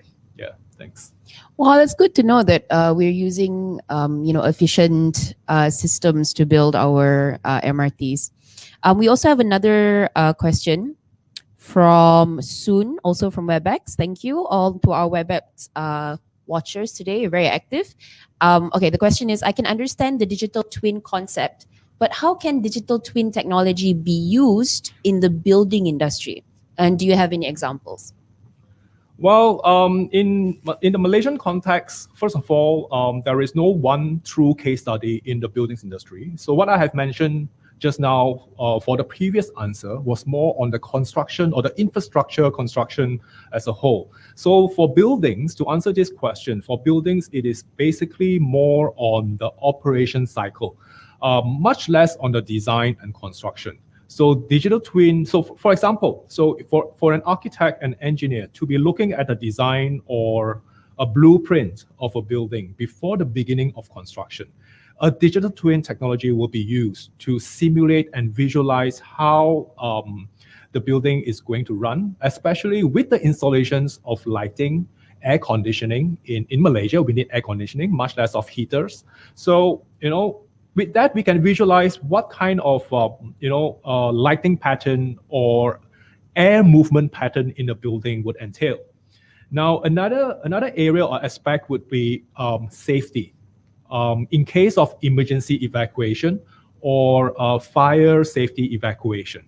So such simulations can only be done with a digital twin technology. Of course, there are some supporting softwares that we can use for simulations, but digital twin make it more direct and easy and to the point.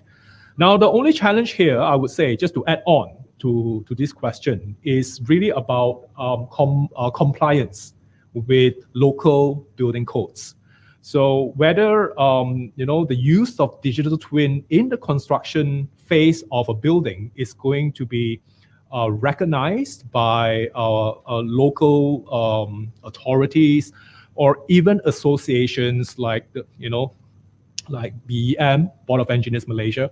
I would say the endorsement is very important for the advancement of the use of this technology in Malaysia. Thank you, Melvin. I think from listening to your presentation, this is a definitely very interesting use of technology, and it could potentially save us a lot of money as well as be more energy efficient. And I think that's really, really cool. Thank you so much, Melvin. Would you want to have some parting words before you go? Well, not really. Happy 2021. And that's it. Be happy always. That is the best thing that you could possibly say. Okay, I'm going to change my seat from here to over there. I'll see you in a bit. Sure. Thank you.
Thank you so much, Melvin. That was a very good insight into the twin technology. But first, after this, ladies and gentlemen, we want to complement the green track. We are also joined by a great panel lineup of industry-leading green tech subject matter experts and practitioners.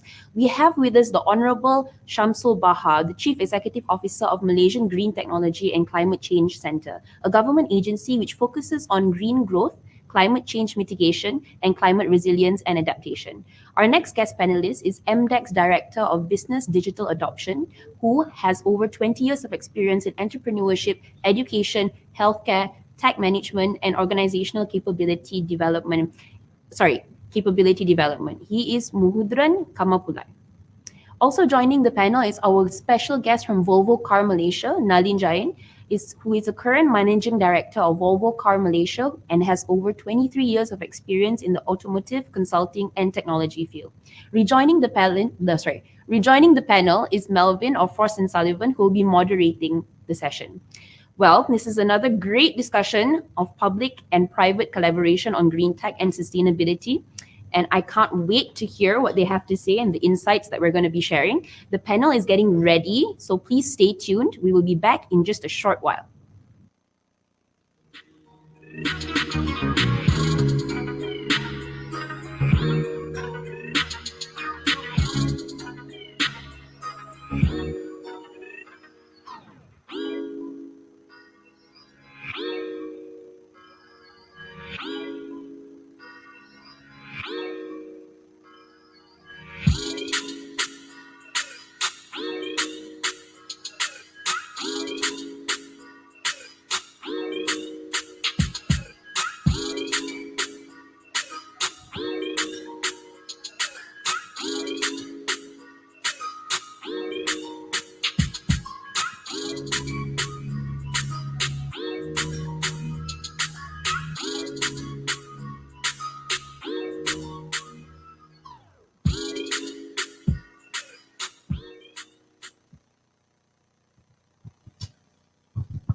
Hello, everyone, again, and welcome back. So my name is Melvin, and today joining me for a panel discussion on this green track here today is Shamsul from Green Tech. We have Muhu from MDEC and also Nalin from Volvo. So since we're talking about green tech, or sustainability theme topics today, so before we go on to that, maybe we can first of all try to understand as the year is coming to an end and we are heading towards 2021. So what are your views about the upcoming economy or economic beat that we have in Malaysia for 2021? So maybe we can let Shamsul start first. Thank you, Melvin. And thank you to Star for having this session. Yes, we are, today is the 1st of December, and there's only a month left. And during the pandemic that hit us bad for 2020, I believe that Q2 was the one that affected us both worst. And this is where we need to actually make a comeback. Unfortunately, since the vaccine hasn't been gazetted yet as the sole measures to eradicate the pandemic, the economy needs to be beefed up. And the budget recently spelled out by the government, it indicated that we are very much in line in ensuring that the economy will be revived, and also trying to mitigate a lot of measures and how to ensure that we can create growth. And part of the deliverables that was being suggested is to inject a lot of capital towards the economy, towards the SMEs, and I believe we are in the right track. But the enablers should actually take it and find ways how to ensure that the situation can be better for next year. this is both public and private initiative.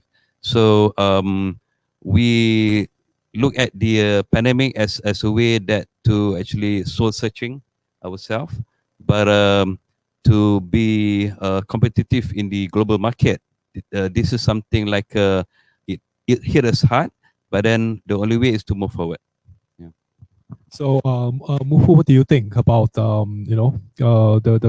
Malaysian economy in 2021 and what can be done overall?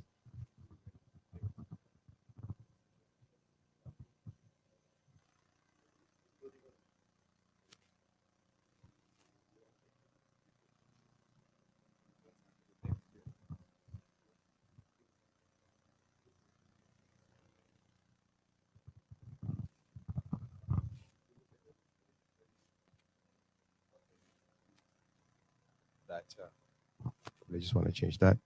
Is that much better now? Okay, thank you. Okay, so I'll just quickly repeat what I've said. Obviously, we don't want to waste too much time. Building on what was mentioned by Samsul just now, that we know that situation next year is obviously not. It is going to be challenging, right? If you look at the research or the reports, shows, of course, Malaysia is going to at least move up a little bit more, bounce a little from where we are today. GDP contribution could be somewhere between 6.5 to 7.5, somewhere around there.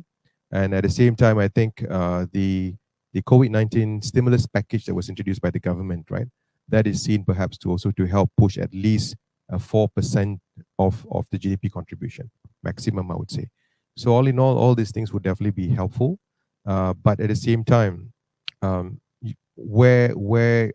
I could speak from where the government is looking at, it would probably be looking into a couple of things. One is in terms of bringing in foreign direct investment. That is one of the focus that is. Obviously, green tech, it is one of the core things that's being looked at. Second is in terms of how can we improve productivity. Productivity comes from macro, comes from organizational level as well. Right. Third is how can we boost the consumer confidence.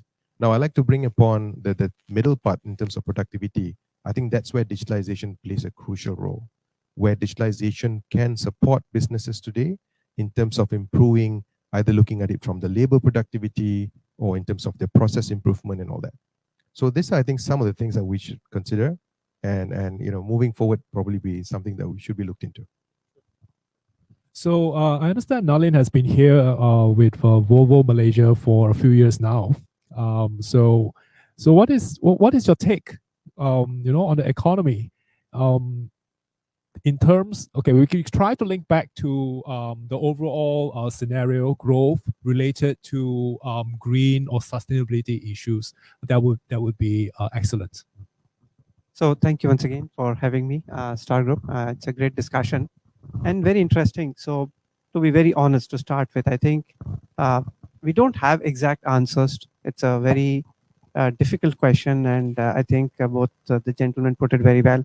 But my perspective on this is that, and the government is doing, I think government is working on various initiatives, and we appreciate that. So for particularly from my industry, automotive industry, I think this whole COVID package has really helped to create a little bit of confidence, create some movement, and bring back customers with that feeling that yes, it's not all doom and gloom, and that ultimately this has to end at some point in time, like Shamsul said, and we have to learn from this and move on. So I think that I think at least that thinking is there, which is very positive, which is very good, which is the right thing to do, because ultimately we have to move on. Yeah, whether the vaccine will come in 6 months, whether the vaccine will come in a year.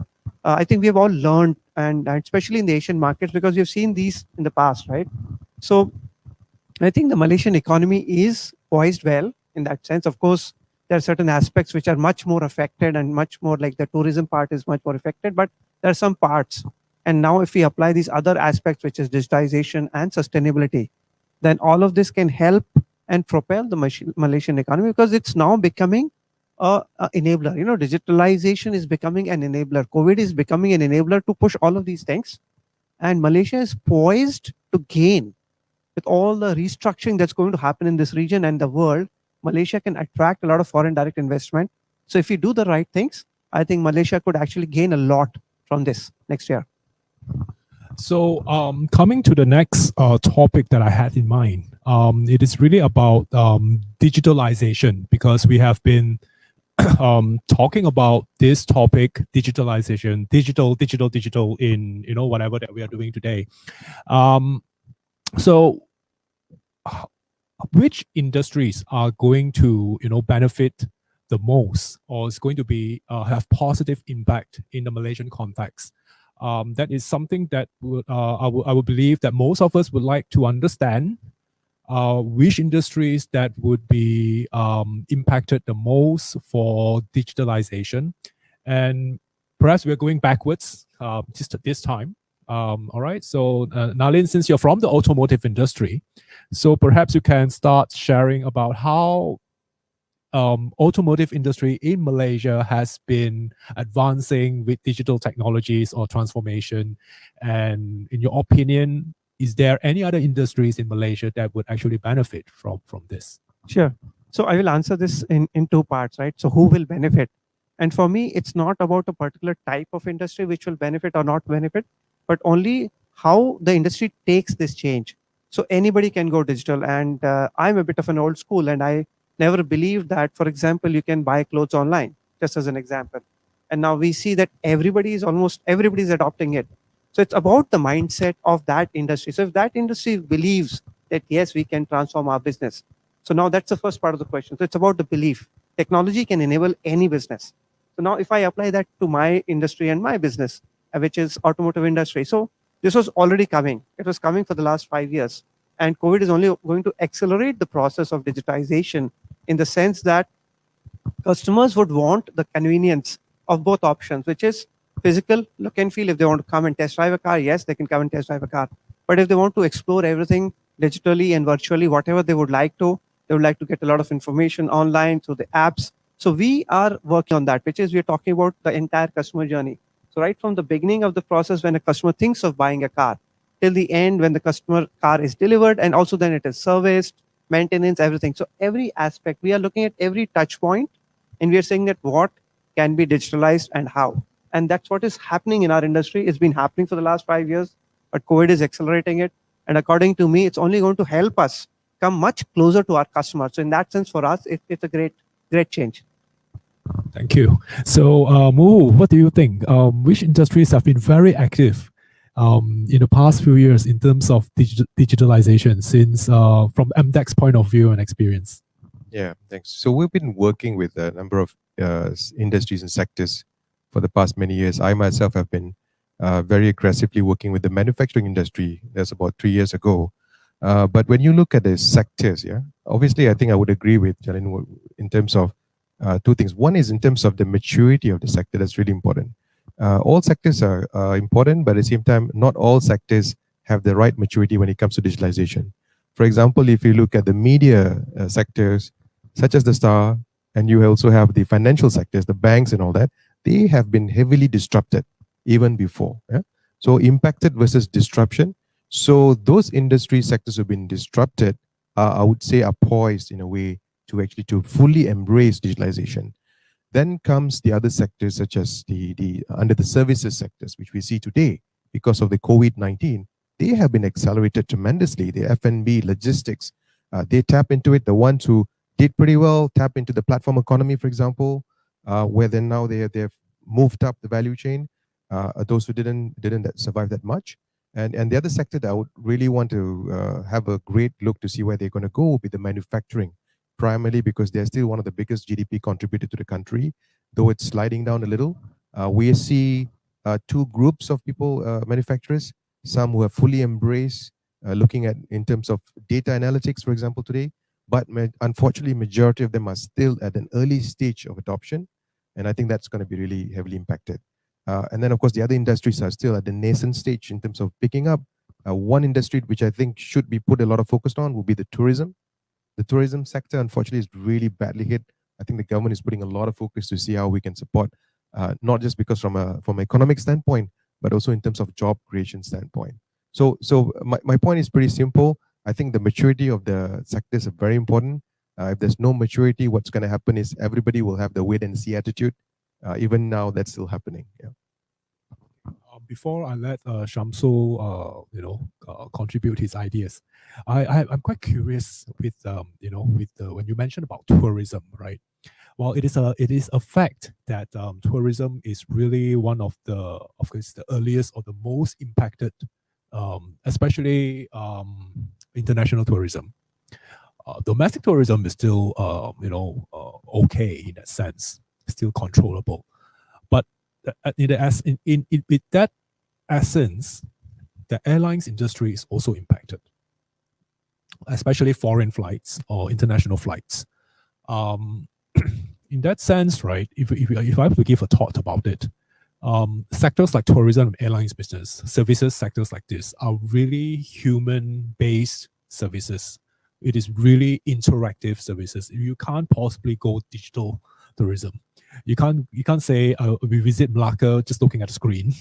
It's a bit different from being there, I wish I could, teleport myself from here, KL, to London, without flying 14 hours, So, but that's far from reality right now.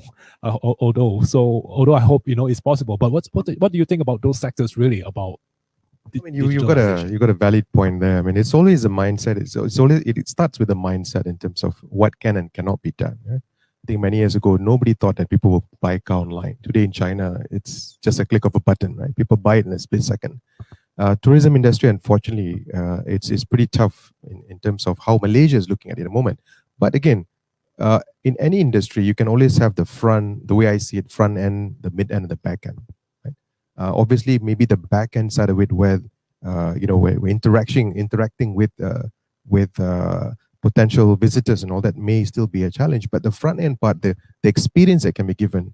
Today, there are many of this. I know many theaters in Malaysia today have actually gone fully online, where they're actually picking up sales. Yeah, people actually go and watch not movies. I'm talking about like the wayang kulit kind of very, very national type of performances are now gone online, and then they're doing pretty well. But again, so this is again coming from the sector. What can we tweak?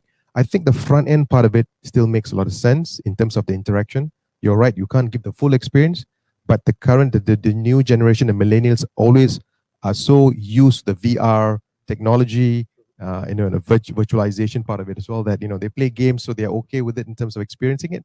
But there's the other part in terms of how do you get the people in the tourism industry to also be digital first. I think that's where we need to put a bit more focus.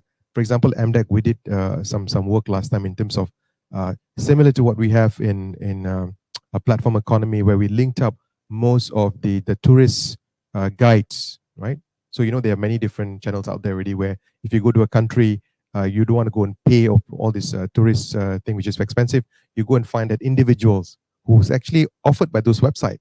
These are credible people, certified tourist guide who's probably just an expert within that particular place. Let's say just a one state or one district.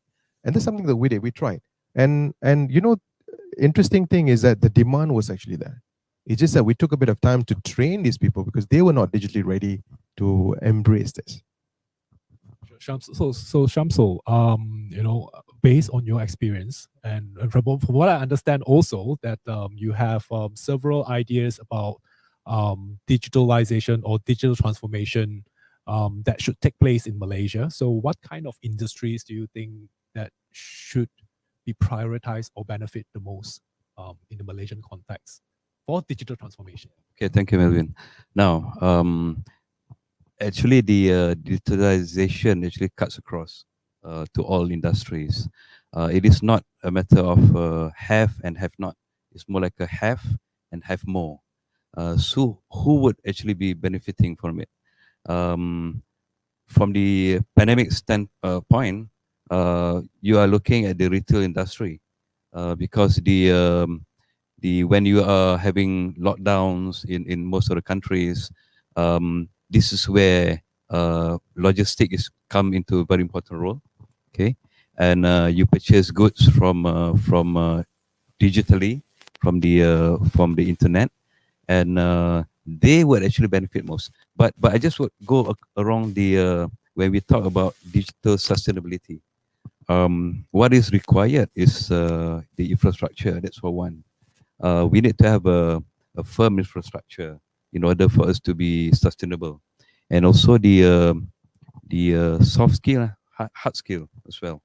So this needs to be emphasized upon, and obviously with MDEC, we are looking at that, but we need to actually own those infrastructure. We might have an operating system that owned by another company or country per se, and we are very scared for the 5G to actually be introduced, and most of the Western countries are afraid that the security might be breached. So to go on digital sustainability is very important, and we have the capability. It's just a matter of harnessing the capability that we have, and to ensure. But again, the infrastructure is very important. So it's for the industry which benefits most. Again, during the pandemic, the retail industry actually get the best out of the cake. But if you look at other industry in terms of construction or perhaps agriculture as well, digitalization is there. You have drone capability. You have the advanced AI to check certain grades of the soil, the timing of harvesting, the timing of feeding the livestock and all. So it goes across, not only in the sense that the manufacturing would be benefiting it, but it goes to agriculture, to plantation, to construction, mining, forestry as well. Because the most important key is the data collection. Once you have the data, you can actually have it as an inventory. You can store those data, then those data can be made into multiple usage that would benefit. And I would say the most important key aspect is to have the inventory, to have the data collection, that it can be used and a benefit to the masses, to goes across all industries. So coming to digital applications. So we have been talking about the transformation, digital transformation or green sustainability, these kind of ideas, from three of you just now, with various ideas and thoughts about, the economy and the transformation that is going to likely to happen and the benefits and all that. Now, moving on to the applications part. Now, there's so many ways or things that we can do with being when we go digital, right? So like Shamsul, when you mentioned about retail, the first thing that comes into my mind is really about e-commerce and the payment methods in today's mode of buying or retail. So other than all these applications like payment, there would be things like electric vehicle or hybrid vehicles that has been here in the market for ages. Now we have drones that monitors, building conditions for cracks and for the building facade in general. We also have robotics that actually are more efficient and maybe reducing carbon emissions or carbon footprints for the manufacturing sector that adopts robotics in manufacturing. So these are some of the applications that I have in mind. So if you have any other ideas on what kind of applications that we can use or adopt from going digital, exact examples, that would be great. You can share with all of us. In terms of the Malaysian context, that would be great. So maybe Shamsul, you can start first. Sure. We talk about green solution. That is all about reduction of the greenhouse gases. Okay, we have the commitment with the Paris Agreement to reduce the carbon emission to 45% by 2030, and digital technology play a very important role. You do not actually have to have a huge carbon footprint for any sort of operation by having digital, and that contributed quite a bit. You talk about logistics. You have autonomous vehicle that runs by itself. You have goods that have been sent to one location to another digitally. Teleportation will be great if you can have that to be in existence.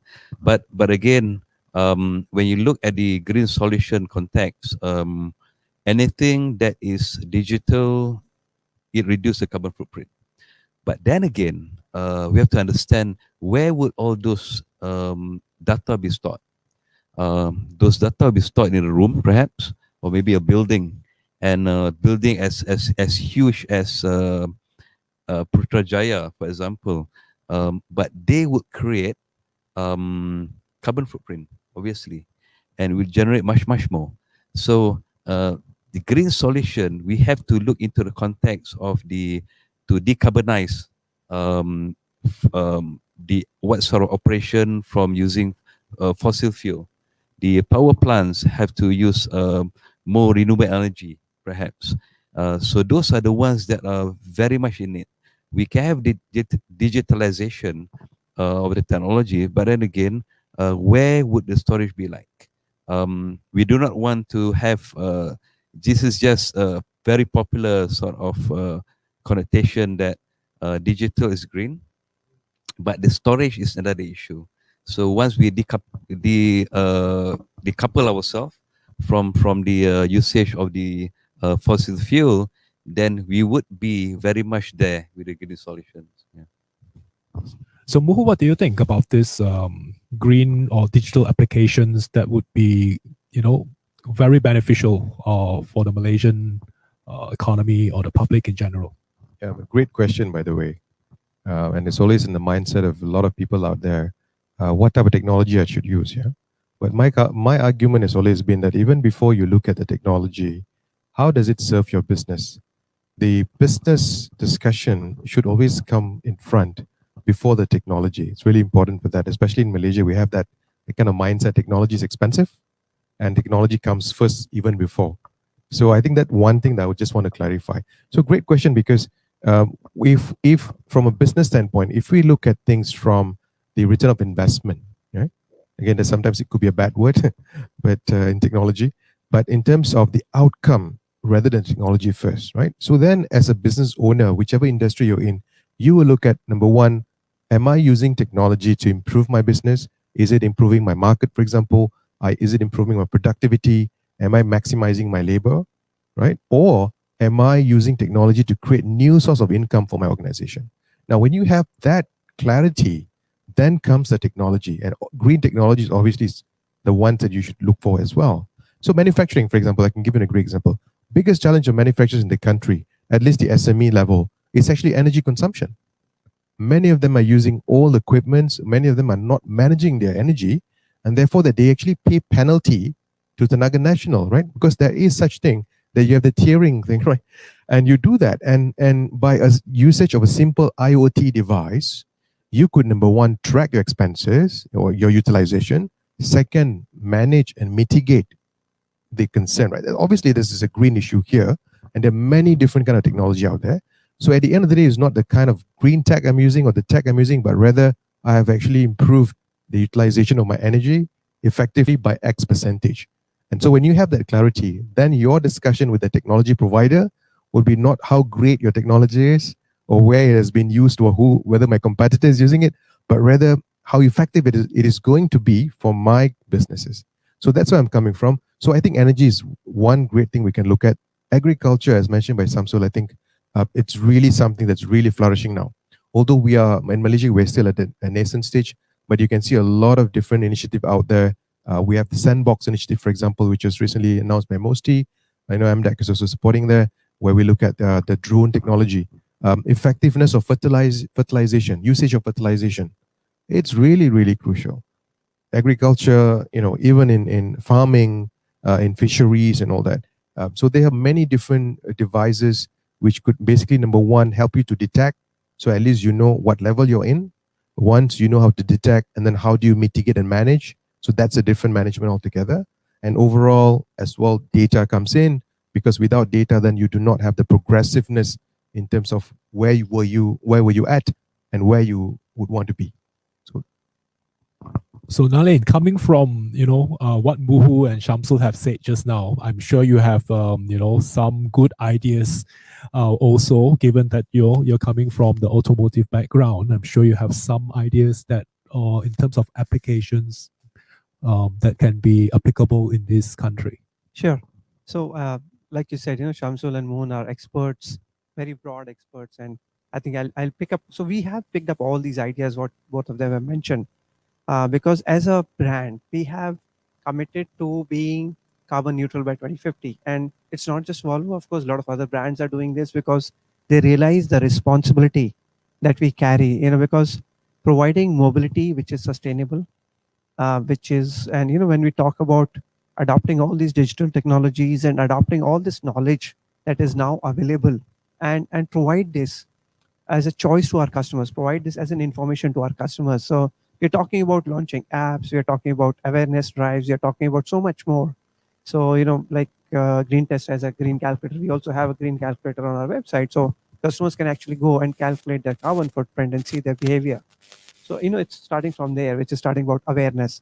Then, installing, for example, solar panels in our factories, so that, we can reduce dependence on fossil fuels. I think that's a very, very important thing. Then looking at alternate modes of transportation. So, the entire supply chain, the entire life cycle of the product, right from parts production to assembly to delivery to usage to maintenance and service and everything else. So every aspect, and the digital part and the circular part, right? So we know that, for example, how can we, like I said, use renewable energy? How can we use renewable resources? We bring back those resources, which is then, end of life cycle, which can then be reused, and make awareness across the entire chain. So right from our factories, from our workers, and providing this information that every action, every step, every process. So like we are even encouraging customers to use hybrid. So we have been having hybrids, and we are the leaders in hybrid in Malaysia. So in that sense, we are now providing customers behavioral change information that, when you use a hybrid car, how does it help the economy? How does it help the environment? So in that sense, there is a lot of initiatives that we are doing, supported by the government, which is going to help in providing the sustainable solutions, because ultimately mobility is very important. We discussed in the beginning also, not everything can go digital. Ultimately, we are physical human beings, and we need to travel. We need to go to Malacca and have entertainment, and physically be entertained, and not have, we can't eat virtual food, right? So we need to have those physical touch points. And so for that physical touch points, I think sustainable eco-friendly mobility solutions is going to be very, very crucial. And I think that's a very important industry, and we are doing whatever we can to achieve that. Well, well, I do have one very specific question, that just come up from into my head, Sorry.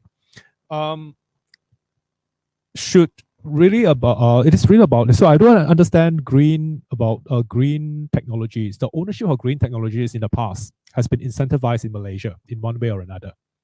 Like the ownership of hybrid EVs, in the past, that has been introduced.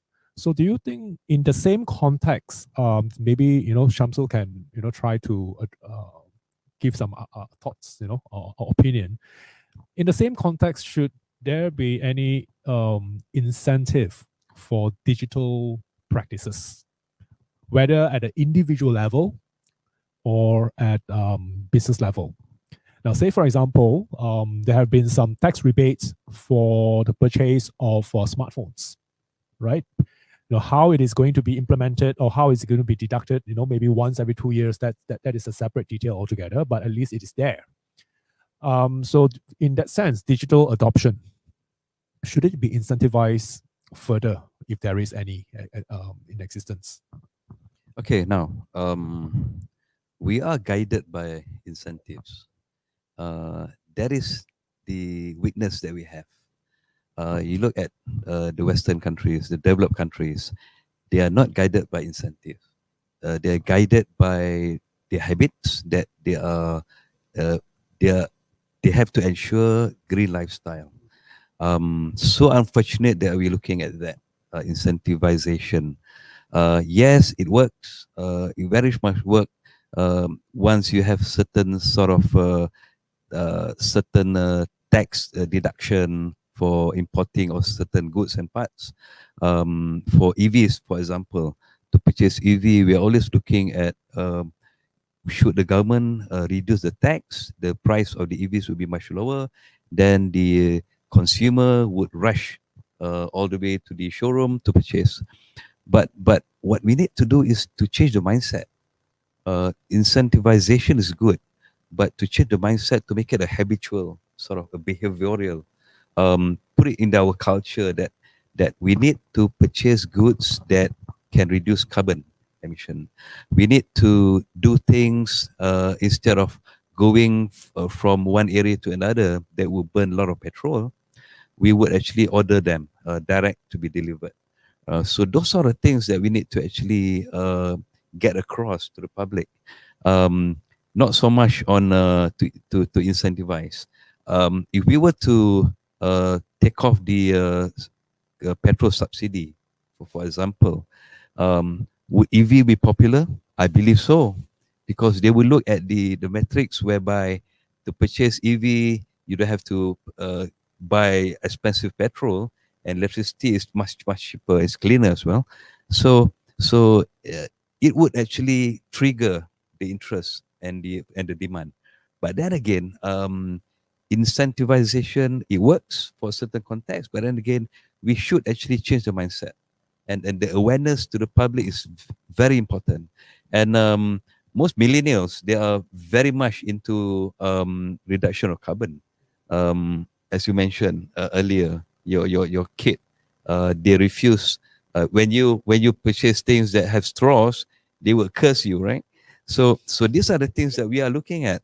If the millennials can change the mindset of the older generation, we can actually have the push towards reduction of greenhouse gases. Yeah. So, gentlemen, Muhu and Nalin, do you have any thoughts about that question or that discussion? I have something, yeah. Maybe can I share a short story? Just a short one. I'm sure it's really short. Okay, no, just kidding. It goes to the point directly, what I'm trying to say. So just before Deepavali, we got a small puppy, right? So first time ever a pet coming into the house, right? Nobody's really familiar on how to do this. So my daughter has always been digital savvy. She went online, she did all the research. She said, okay, Pa, we have to give some treats to teach him, right? His name is Bailey, for him to learn how to sit. I said, okay, fine. So how do you do this? Okay, so first you got to take this, you got to tell him to sit first, do a point, and then after that, once he does it, you recognize him, right? You recognize him, you give him incentive, right? Okay, fine. So how much do I have to buy? Oh no, you just buy one packet, because after that we don't need a packet anymore, because he should be able to do it by you just telling him, pointing your hand to say sit.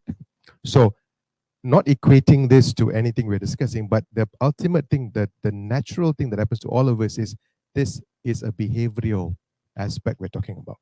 A behavioral aspect requires incentives in the beginning for us, in order for us to help to change the mindset that's required.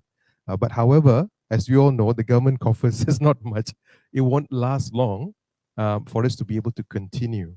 So that's where I'm coming from. I hope it's okay in terms of how I'm sharing it.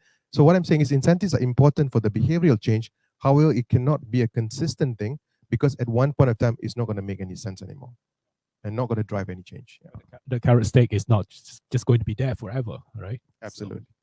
I think that's absolutely right. I think all the points that have been shared, fully agree, right? I think it's a balance of, so, we say that in economics, we say that we are all optimizing individuals, and we all like to always get the best deals, the cheapest deals and everything, so in our mind, we're always talking about more for less.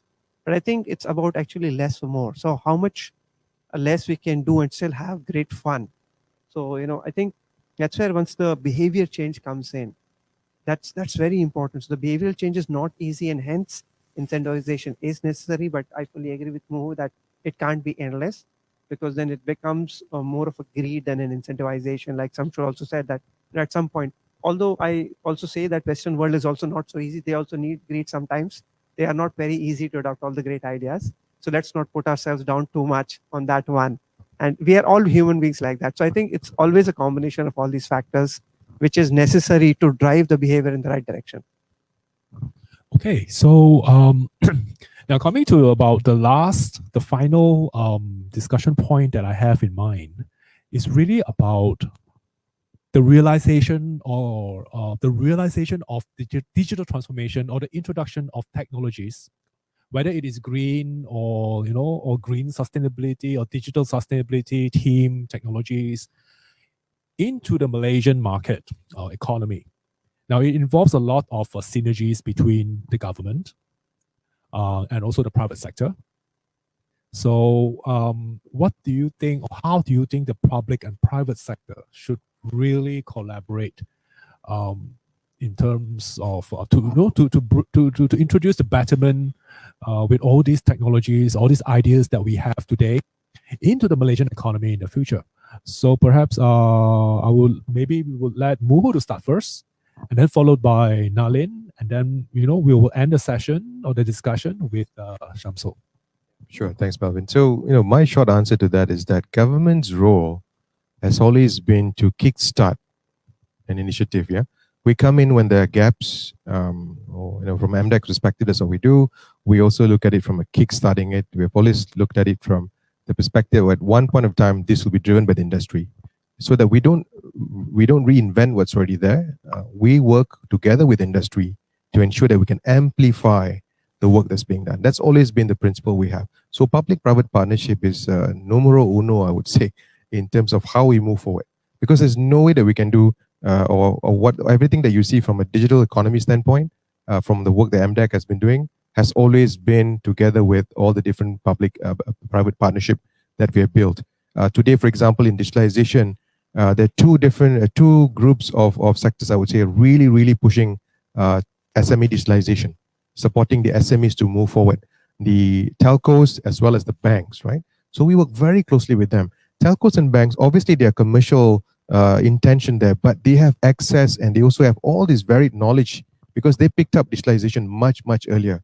And today we work with them, capitalizing all the expertise that they have, and together then we are now moving into multiple programs that we have built. Today we even have programs to actually coach SMEs, right? Take them through a process of digitalization, identify where the opportunities are, and then map it for them, and then connect them with the right technology solution providers.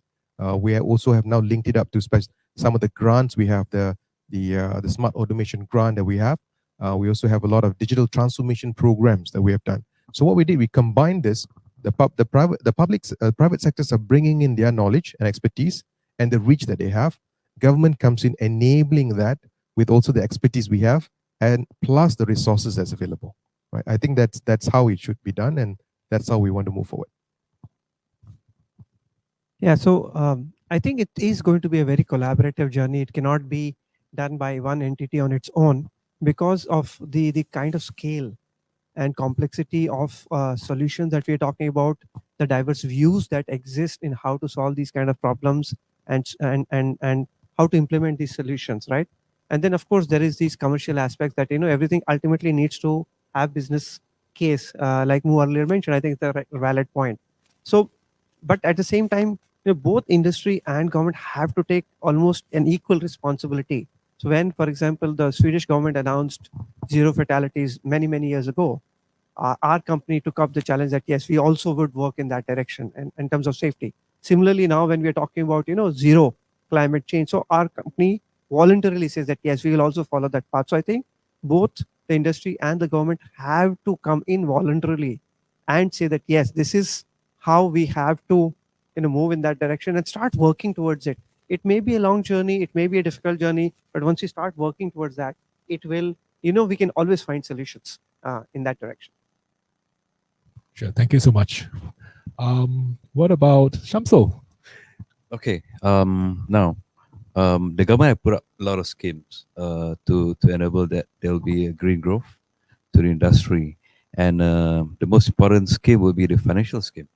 How the government can introduce certain, again, tax breaks. Those are incentives, but it does work to the industry. whereby their profits can be they can actually absorb those profit instead of paying tax, and also the getting loans and financing.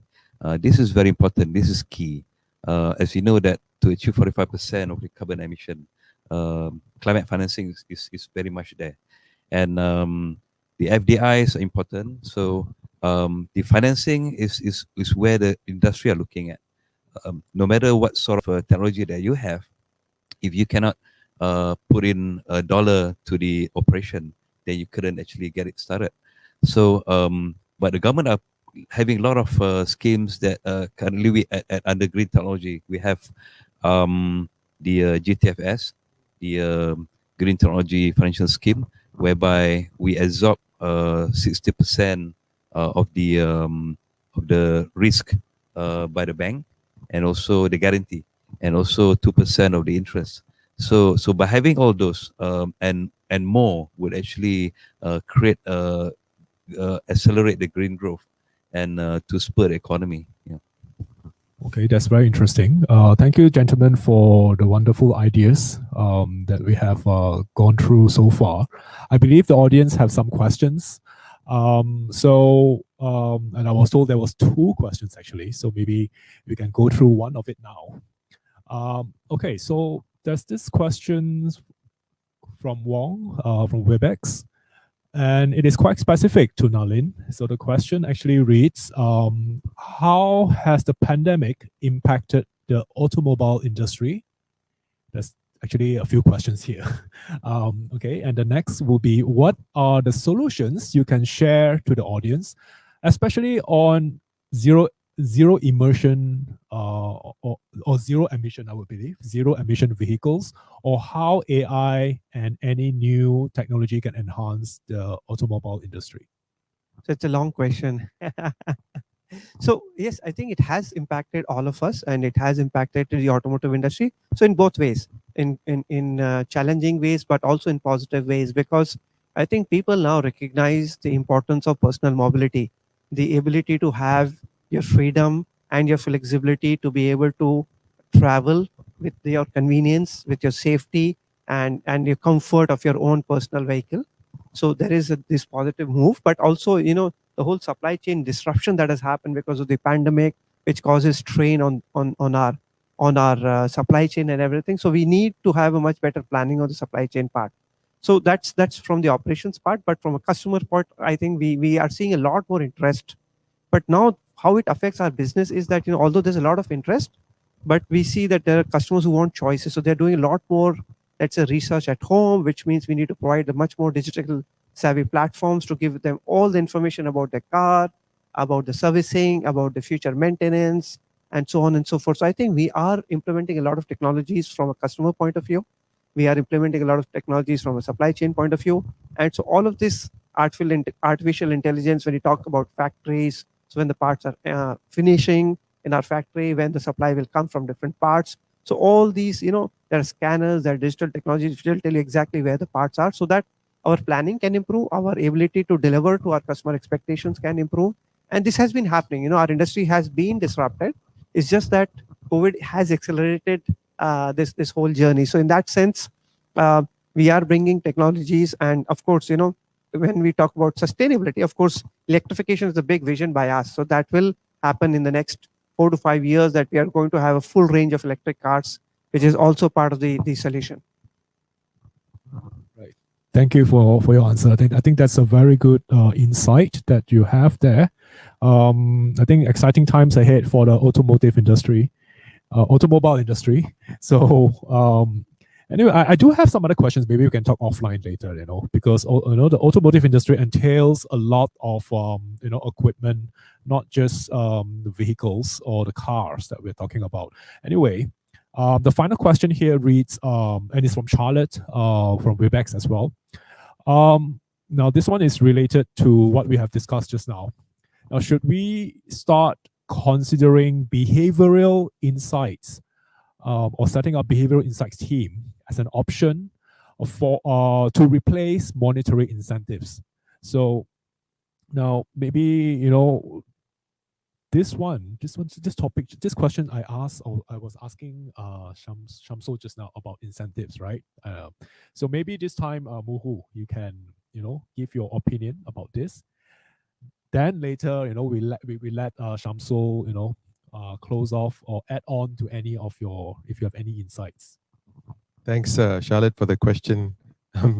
It's a very interesting question. It's to me, I think it's a combination of both. I mean, we can consider options, but why not we combine some of these approaches, right? As we know that everything that we do in an organization is a journey, and there is no one way or the other. As we grow in our organization, we start to pick up things. I think if you look at the digitally native organizations, right, the Googles and the Facebooks of the world, who are born digital, they've always looked at it from a behavioral insight, the way they do business as well as the way they manage their people. Right today, they were the first few who came out and said, "Look, we don't need for you guys to come to the office at all. We can sustain without you guys coming into the office for the next couple of years." And that happened because of the insights that they've gotten in terms of the behavioral as well as the insights in terms of the business that needs to cater to the kind of work they'll be doing. So I wouldn't say it's like 100% no monetary incentive that nobody's going to be there, but a combination and also progressive manner. Yeah. So in a similar analogy, talking about behaviors versus incentives. So I'm talking about behavior versus penalties. So if we have to pay for using plastic bags when we do our shopping, it will really discourage us, or at least at the very least make us think twice before we pay for the plastic bag, although it's only 50 cents or 20 cents depending on location. So in that sense, I do believe that behaviors and incentives or penalties should go hand in hand. So Shamsul, do you have any final thoughts about this before we close? Thank you. We need a paradigm shift. Perhaps we need one generation to actually get the message across. But that particular generation is here now. Our children are looking at it. So the future looks good. It looks bright because there'll be this cultural change in us. The moving towards greener earth, because as we know that they would be the ones to be the custodian of the green earth in the future. So yes, I agree, and I also agree with Moho that it had to be a combination of both initially to kickstart. Once the mindset have changed, obviously it's easier to actually get the earth to be greener. Okay, with that, thank you so much, gentlemen, for today's session and wonderful ideas, thoughts about green technology and digital transformation in the Malaysian local economy context. And with that, I pass back to the host. Thank you for having us today.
Hi everyone, we hope you've enjoyed the Green Tech Industry panel discussion. Thank you so much to Melvin, Shamsul, Muhu and Nalin for such a great and insightful discussion. It was most definitely a great pleasure to be a part and to hear the panel discussions. So everyone, thank you so much for staying with us to the end. And since we had Nalin from Volvo here, in the spirit of OPAR, we're going to give everybody free cars. I am joking, but we do have free gifts from you, like I mentioned before. We are giving away 3 exciting prizes at each of the 8 sessions, and all you need to do is complete a short survey by scanning the QR code that is now shown on your screen, or go to bit.ly/dxdsurvey2, and we will be announcing today's winners tomorrow morning. Day 1 of the Digital X Data 2020 is now a wrap, but we have 6 more awesome sessions in the next 3 days. Tomorrow's program will be open with a power panel on cybersecurity. Also happening tomorrow are the financial and drone tracks that will be powered by Boston Consulting Group and complemented by OFO Tech, respectively. We have another great lineup of financial, fintech, and drone tech subject matter experts and industry-leading practitioners. I hope you are excited and you keep being excited for the next 4 days, because I am excited to see you. To learn more about the conference programs and speakers profile, please scan the QR code on the top right of your screen or go to bit.ly/dxdagenda. Please also share the Digital X Data 2020 program with your colleagues and friends. If you need any assistance from us on this conference program, please email us at events@thestar.com.my. I'm signing out, but this page will remain live in the next 10 to 15 minutes. But remember to complete the short survey to stand a chance to win one of our 3 exciting prizes. Thank you, and see you again tomorrow morning at 9:30 a.m. Bye.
Finding it a hassle to ship your parcel overseas? Wouldn't it be great if you didn't need to travel to the drop-off point or could avoid filling out lengthy consignment notes? With DHL on the go, you can now send parcels or documents easily. Tell us your shipping details and let our chatbot guide you the rest of the way. Make payment through a secure payment gateway.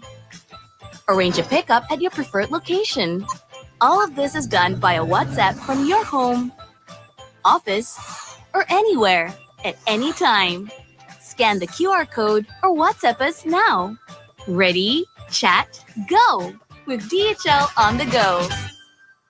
Right now, digital connection is human connection.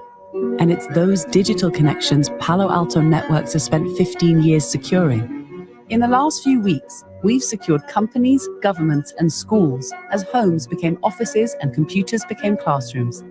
As the world's largest cybersecurity company, we're already protecting millions of remote workers and millions of human connections. Palo Alto Networks, next-gen cybersecurity delivered today.